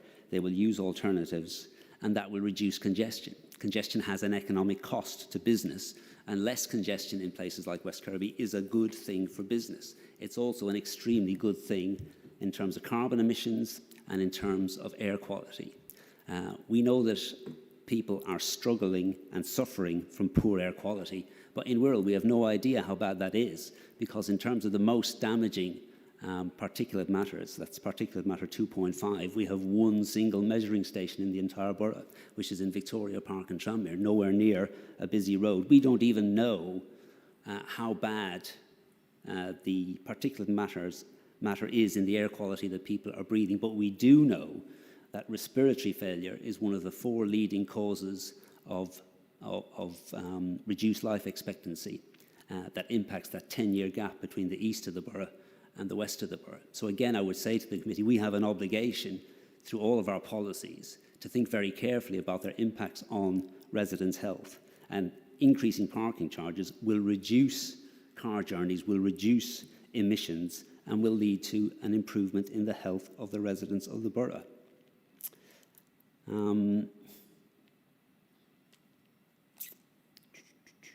Just want to make sure I got all my points across. I don't have to come back in again. So, I mean, my basic point is that, you know, everything I've heard throughout the many, many hours of this debate has actually reinforced the fact that car parking charges, when they're reasonable and proportionate, are actually a social good. They address the fact of the inherent subsidy that has been applied for many, many years in terms of its negative social consequences. It will obviously improve the finances of the council, and it has many environmental and social impacts, positive environmental and social impacts as well. So my contention would be that the original decision taken by the committee was taken after a considerable period of examination of all of the evidence, and it is a sound decision which I think this decision review committee should endorse. Thank you, Chair. Thank you, Councillor Cleary, for that very lengthy but nonetheless very thoughtful summary of your position. Are there any other members who would like to contribute? Councillor Gardner. Thank you, Chair. I think what we have to look at here is we're all here to make good decisions, and that's all through the council and every committee that we're on. And we have to review this decision, and was it a good decision?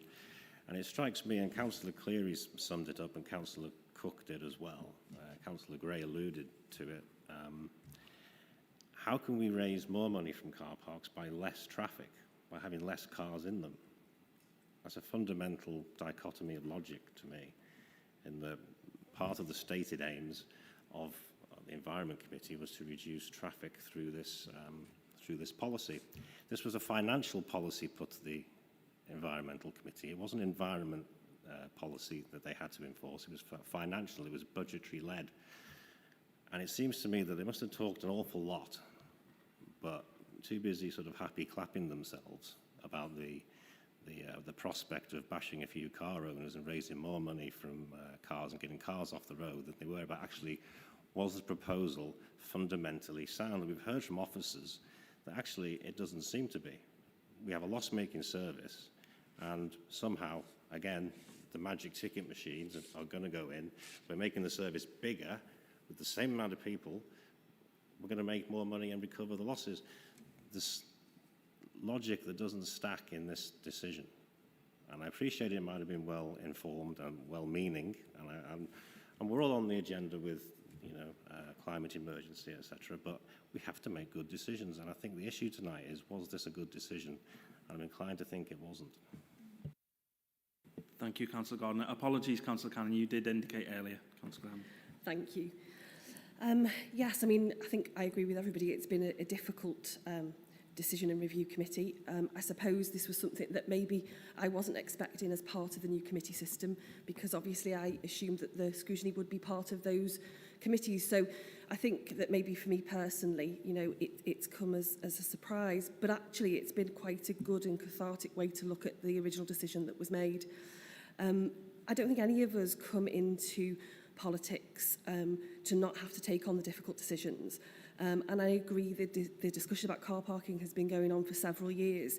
And I think what it has highlighted to everybody here is that as a council, we do have to make difficult decisions. We have statutory obligations that we must fulfil, but there are also non-statutory services which are really important to all of our residents of Wirral, and I mean all of them.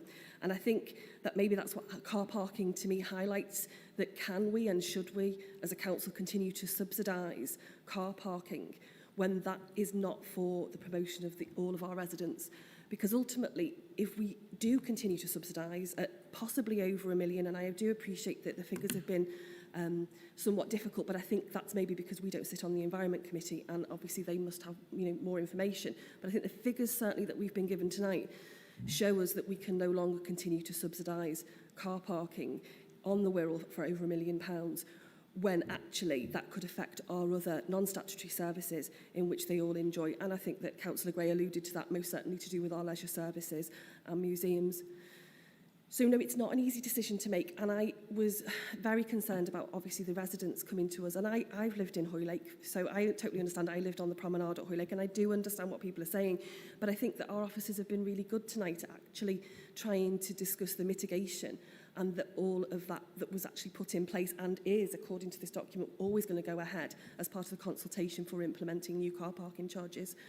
So yes, I do think it's difficult, but I do think that we should uphold our colleagues' decision on the Environment Committee and make that difficult decision that we can no longer subsidise car parking on the Wirral as a local authority, where we need to provide better non-statutory services. And I think to lose £1 million out of those, we would be doing a disservice to the residents. I think Liz also mentioned that obviously this was part of the original budget decision from the council, which also went out in part of the consultation.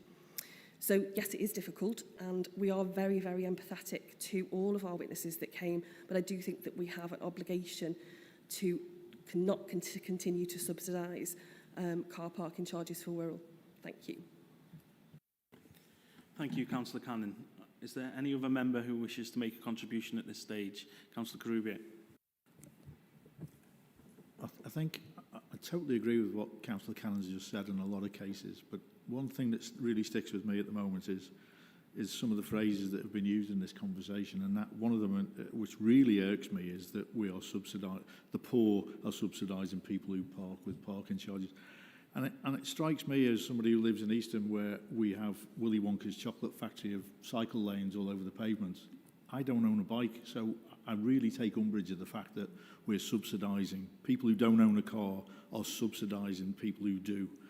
And that irks me somewhat. Although, having said that, I do agree that we're in a bit of a position where we need to raise the finances and everything else. But we need to look at this whole thing, and I'm sure the committee has done its due diligence and gone through all the rigmarole that's gone to it. But for me, living in Eastham and being close to Bromborough Village, I'm looking at maybe a little bit myopically, because I don't know the other areas so well. But I know that Bromborough Village, and Councillor Cleary mentioned some of the things that Phil Gilchrist put in his statements over Bromborough from Cheshire West.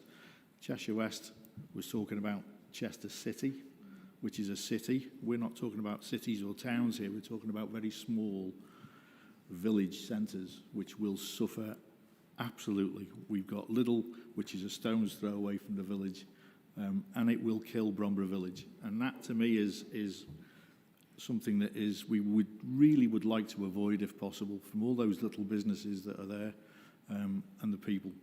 And then just to cap it off with, there's been a lot of discussion about air quality and stuff. And somebody who lives like really on the A41 there, which is at 100% capacity already, and is sitting in a triangle of somewhere in the region of 3,000 houses being built.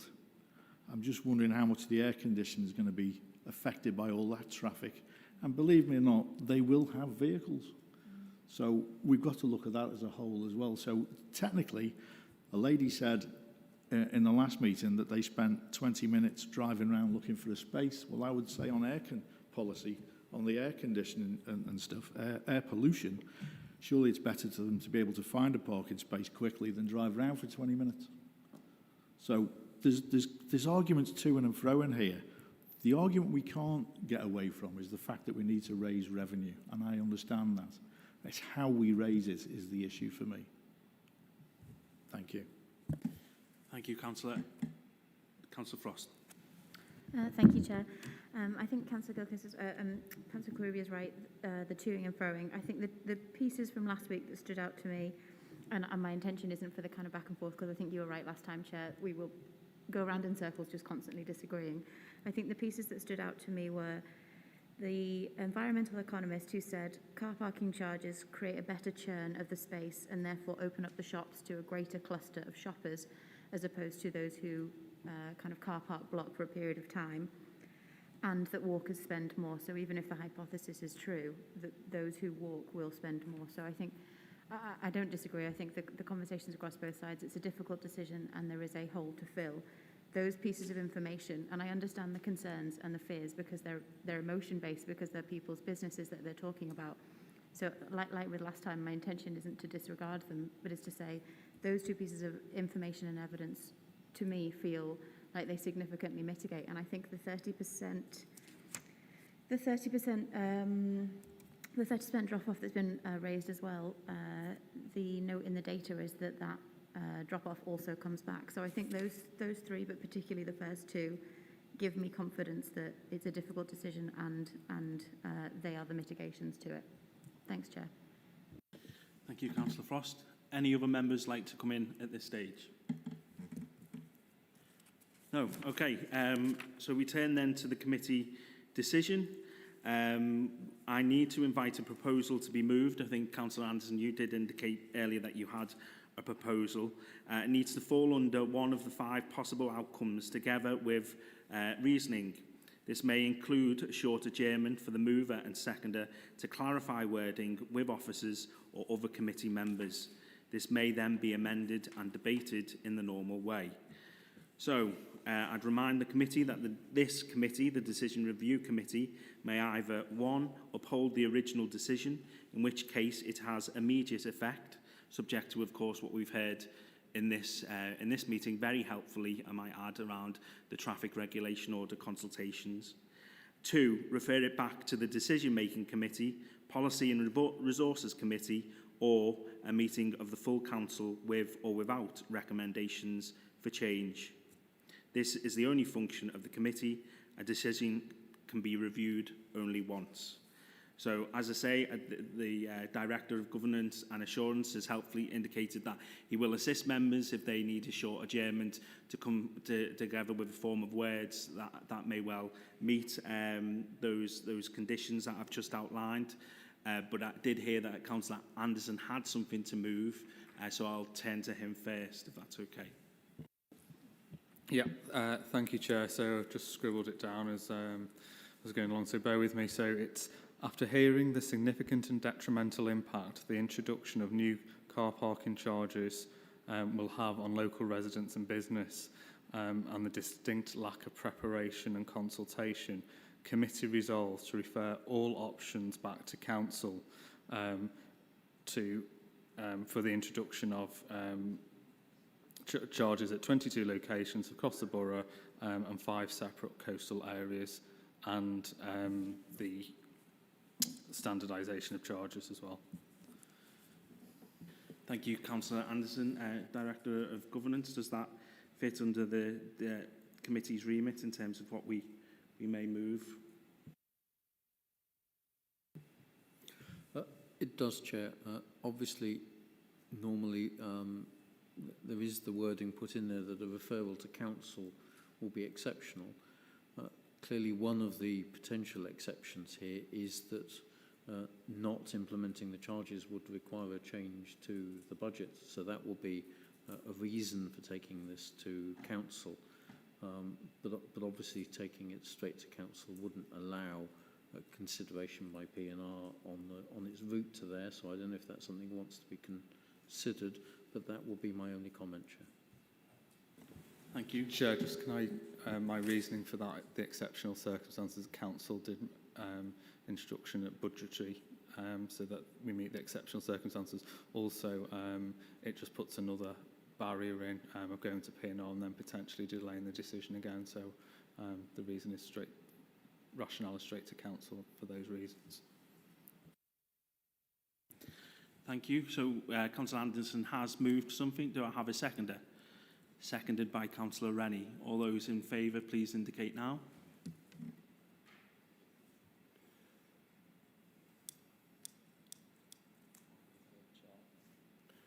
All those against?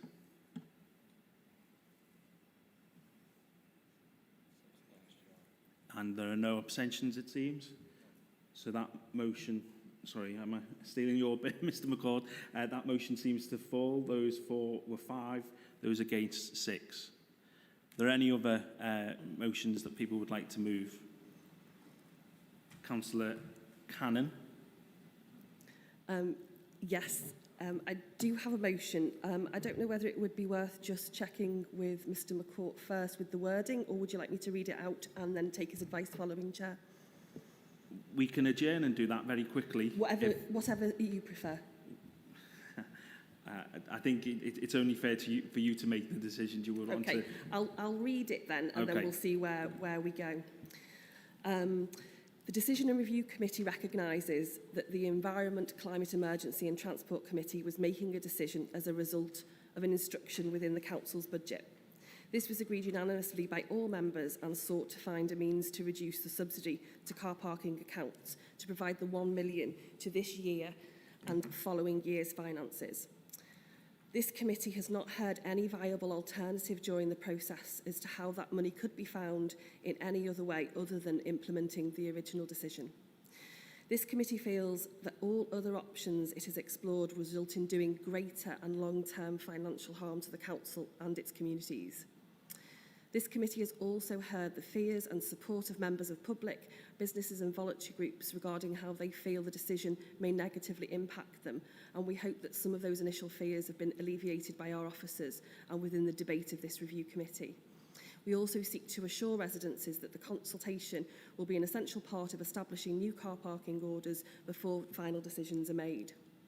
So this committee therefore resolves that the decision of Environment Committee on car parking charges is implemented, but with the following recommendations: that all consultation on making new traffic regulation orders for introducing car parking charges is reported back to the Environment Committee before being implemented, and that the Environment Committee takes into consideration all of those comments and emails that we've received to this committee as part of the consultation response.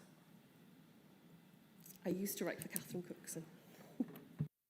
Thank you, Councillor Cannon. There was a fair bit there. Mr McCourt, have you managed to consider that? I got the gist of that, Chair, so forgive me.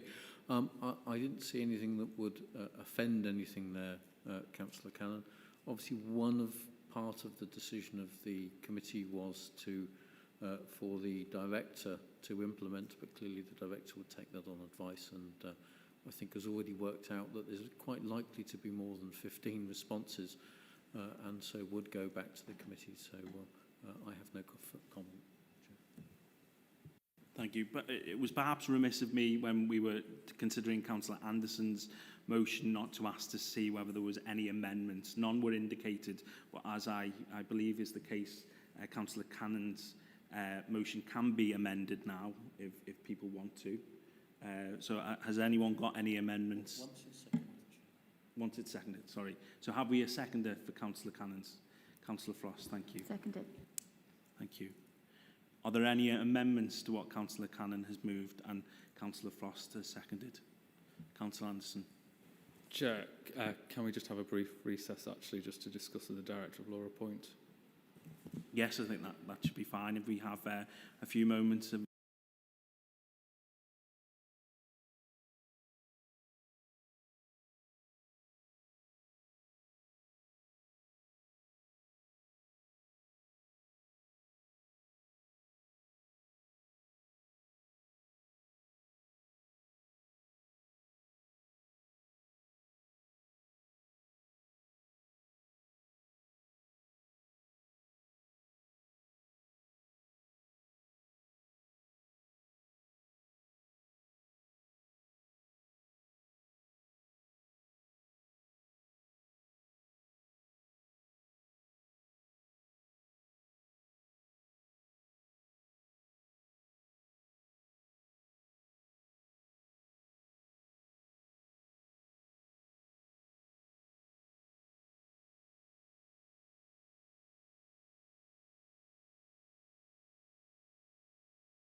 by Councillor Frost. There can be a debate on what has been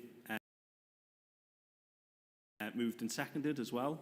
I'm not sure whether people want to pass comment on what's been moved specifically. They can do now if they wish. No? Okay. So we will then move to a vote. However, I'm advised that there can be further discussion following the vote as well. So all those in favour of what Councillor Cannon moved, please indicate now. All those against, please indicate now. Okay, so that is seven in favour, 4 against. Sorry, thank you. Chair, may I move a further recommendation? Yes, you may. Okay. Thank you, Chair. So in light of that decision, which I obviously voted against, I would like to move a further consideration for the next meeting of the Environment, Climate Change and Transport Committee, that given the light of the decision this evening to uphold their original decision,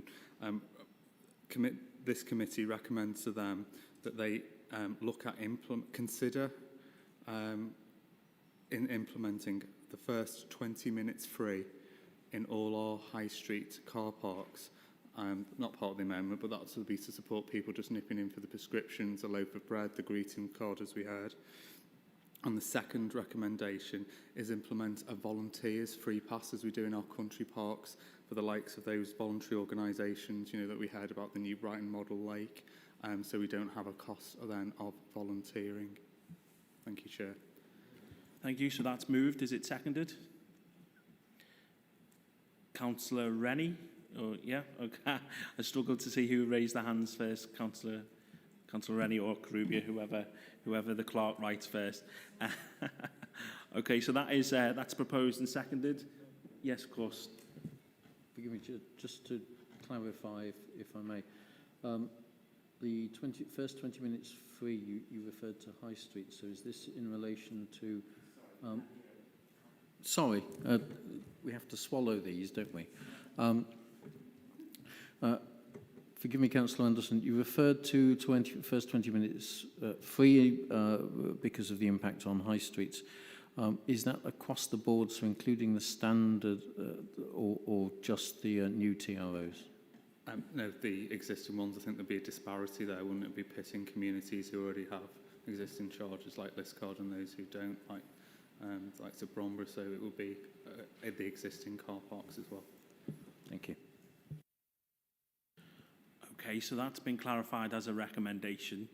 Would members like to debate that? Would any member have a comment around what has been proposed or seconded? I did see Councillor Cannon first. Councillor Cannon. Thank you. I think, again, it was just for clarification. Is this a recommendation to the committee or to be part of the consultation for the TRO? Sorry. No, it's a recommendation to the committee, so the committee can agree it or not agree it, but it's just so that those volunteers and those business owners get some sort of comfort, and it negates the impact of the decision that's just been upheld. And I think seeing as though Councillor Anderson did say that this would be applicable for those parking areas where it wouldn't be needed because charging is already in place as well. So perhaps that clarifies it a bit further. Councillor Robinson. Thank you. Sorry, could I just ask Councillor Anderson, please? Did you say also the existing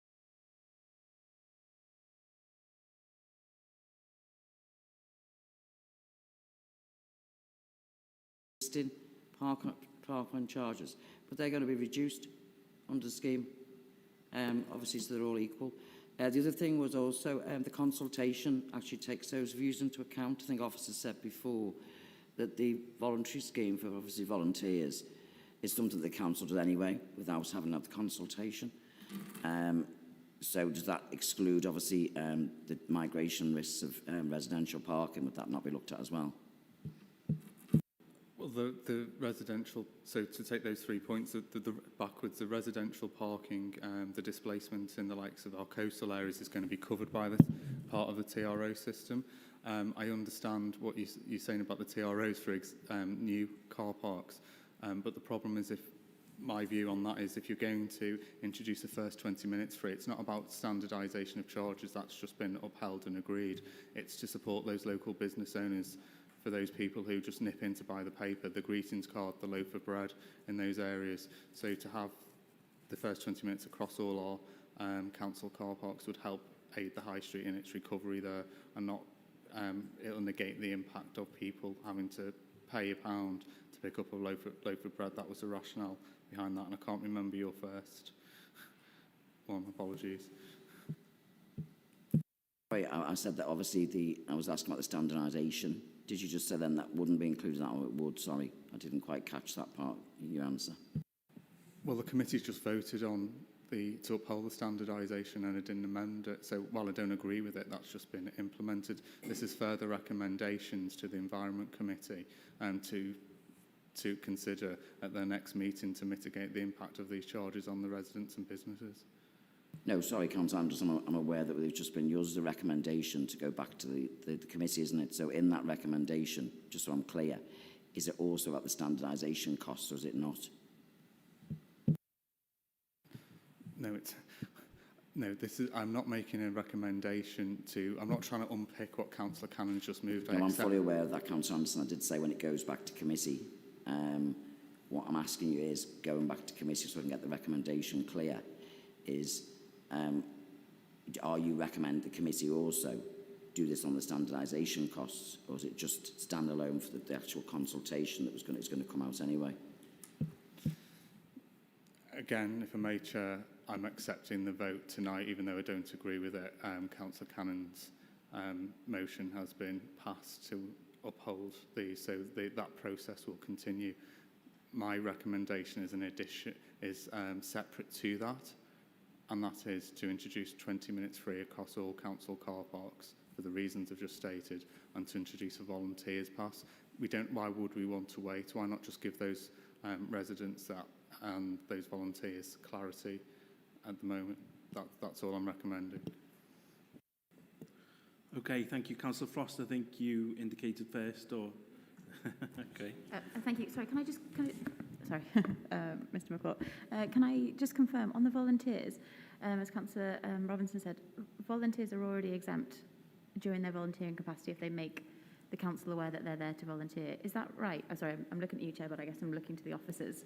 Can we just have that one clarified, please? Yeah, I think the officers, rather than Mr McCourt, the parking officers need to clarify that if they can. Thank you. Yeah, certainly in places like Thurston Country Park or Eastham, in those locations, we have volunteer groups who come and assist the council carrying out works. So some of them are led by either the park rangers or the rights-of-way officer, and they have provided permits for those. They might come in once a week during busy periods. That kind of arrangement. Thank you. Councillor Williams. Just a quick one. Just the fact that, yeah, I mean, we highlighted obviously many of these issues, in this meeting, previously, these obviously individual issues need to be looked into, but we've, looked generally at highlighted the points already. That was all I was going to say. Thank you. I think Councillor Anderson's just making it clear the view of this committee and wants to move that then on to the Environment Committee for them to consider. So we have had a proposer and a seconder. We've had a discussion and some clarity around what was moved and seconded, but Councillor Cannon, you're indicating you'd like to speak? Yeah, is it okay, Chair, just to have a 5-minute adjournment just to clarify with Mr McCourt and obviously the other members on the group? I think I'm just conscious that we need to just make sure that we understand completely what's been asked. Is that okay with you? Yeah, I mean, we're happy for you to take an adjournment for some legal advice, but obviously Mr McCourt isn't the proposer of what's before us. What he can certainly give some indication as to what has been proposed and its lawfulness in regards to the Constitution, etc. So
Yes.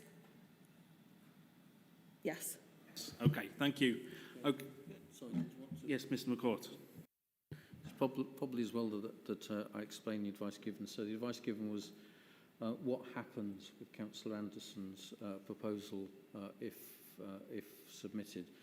And the answer I gave is that it would go as a separate line, a separate recommendation to the next committee, and would in effect spark a report from officers to consider the feasibility of those two things and to bring all the relative statistics and so forth to the committee for them to consider. I presume that's what was intended. So that's the advice I gave, Chair. Thank you, Mr McCourt. That is helpful. Councillor Carubia. Just a point of clarification, please, if I may. We currently only give permits to volunteers in the country parks, and this amendment is to give it across the board. Is that correct? Yeah. Yeah, but I mean, again, I hope officers can capture this in their report if it's agreed tonight to their report to the Environment Committee. But I'm just thinking about the new Brighton Model Lake and those places along the coast. You know, it could be possible. I don't know that a car park in, I'm making this up now, in Bromley uses, you know, people use planters and things like that. So it's to identify those community groups that make use of, you know, the car parks to facilitate their activities. Thank you. So we've examined and clarified this hopefully sufficiently. Sorry, Councillor Frost. Thank you, Chair. May I ask a question to the officers about the 20 minutes? Of course. Thank you. In terms of the, so one of the suggestions to ask Environment Committee to consider a free period, I guess interested in the officers' perspective of, could you see that working? How would that work? I guess kind of an open question. What is your take on it, I guess? Thank you, Chair. Thank you, Councillor. Thank you, Chair. A period of free parking would be difficult to enforce and administer in terms of that. We would rely on officers having to record a vehicle when it was in the car park without paid for parking, and then visit that same vehicle after, if it was 20 minutes free period, after that 20 minutes. We would potentially have to allow a grace period as well, you know, for a period of time. Currently on our time-limited parking spaces on street, we allow a 15-minute grace period for any overstays on that. So we would need to consider that within that sort of option. But they are difficult to operate such a scheme like that. Because we've got surface level car parks, it's not worth the investments financially for ANPR cameras at the entrance and exit points to the car parks. Thank you, Chair. Okay, so my perspective, and I think if that's the case, I don't think this committee precludes, so if we don't follow through as a collective with Councillor Anderson's suggestion, I don't think this committee precludes Environment from still looking at the 20 minutes. For me, I think the 20-minute piece feels a new piece of information, and on that answer, it makes me feel nervous about the feasibility of our ability to do it, and then also the utility of that 20 minutes to those shop owners, because if you're thinking, okay, I'm going to pop into one shop, I've got an hour, I'll pop into the next, I'll buy a coffee from the next, pick up some flowers. So my perspective is, if by not voting with Councillor Anderson, we still don't preclude Environment from themselves looking at it. So that's my perspective on the suggestion that's on the table. Thanks, Chair. Thank you, Councillor Frost. Of course, we can't bind the hands of another committee in relation to examining further proposals. That is obviously the case. So, Councillor Anderson. Thanks, Chair. I don't buy that logic. If that was the case, you wouldn't make any recommendations to any committee. I'm just a bit surprised at Mr Atkins's response there, because there's a plethora of councils that have offered the first 15 or 20 minutes or even half an hour free, take your pick. One of the solutions is not to register the vehicle and then do it. This most simple solution is to have the 15-minute free at the pay station. I think it's... I can't remember, it might have been Oldham Council that did that, but didn't we not do that? I'm looking at probably people who've been around here. We did 3 after 3 at one point, but we did, I think, the first 15 minutes free, didn't we, in 2010? But, you know, it's not beyond the wit of man or the realms of possibility to introduce that to support our traders. And it's just a recommendation to the Environment Committee to consider it and the reports for all those options, costings, to be put in there. Okay, we've heard that point. We've heard the opposing viewpoint as well. We've heard the information from officers. I think probably we can take that to a vote then, if that's okay with members. Okay, it's been proposed, it's been seconded. All those in favour of the proposal by Councillor Anderson, please indicate now. Okay. All those against?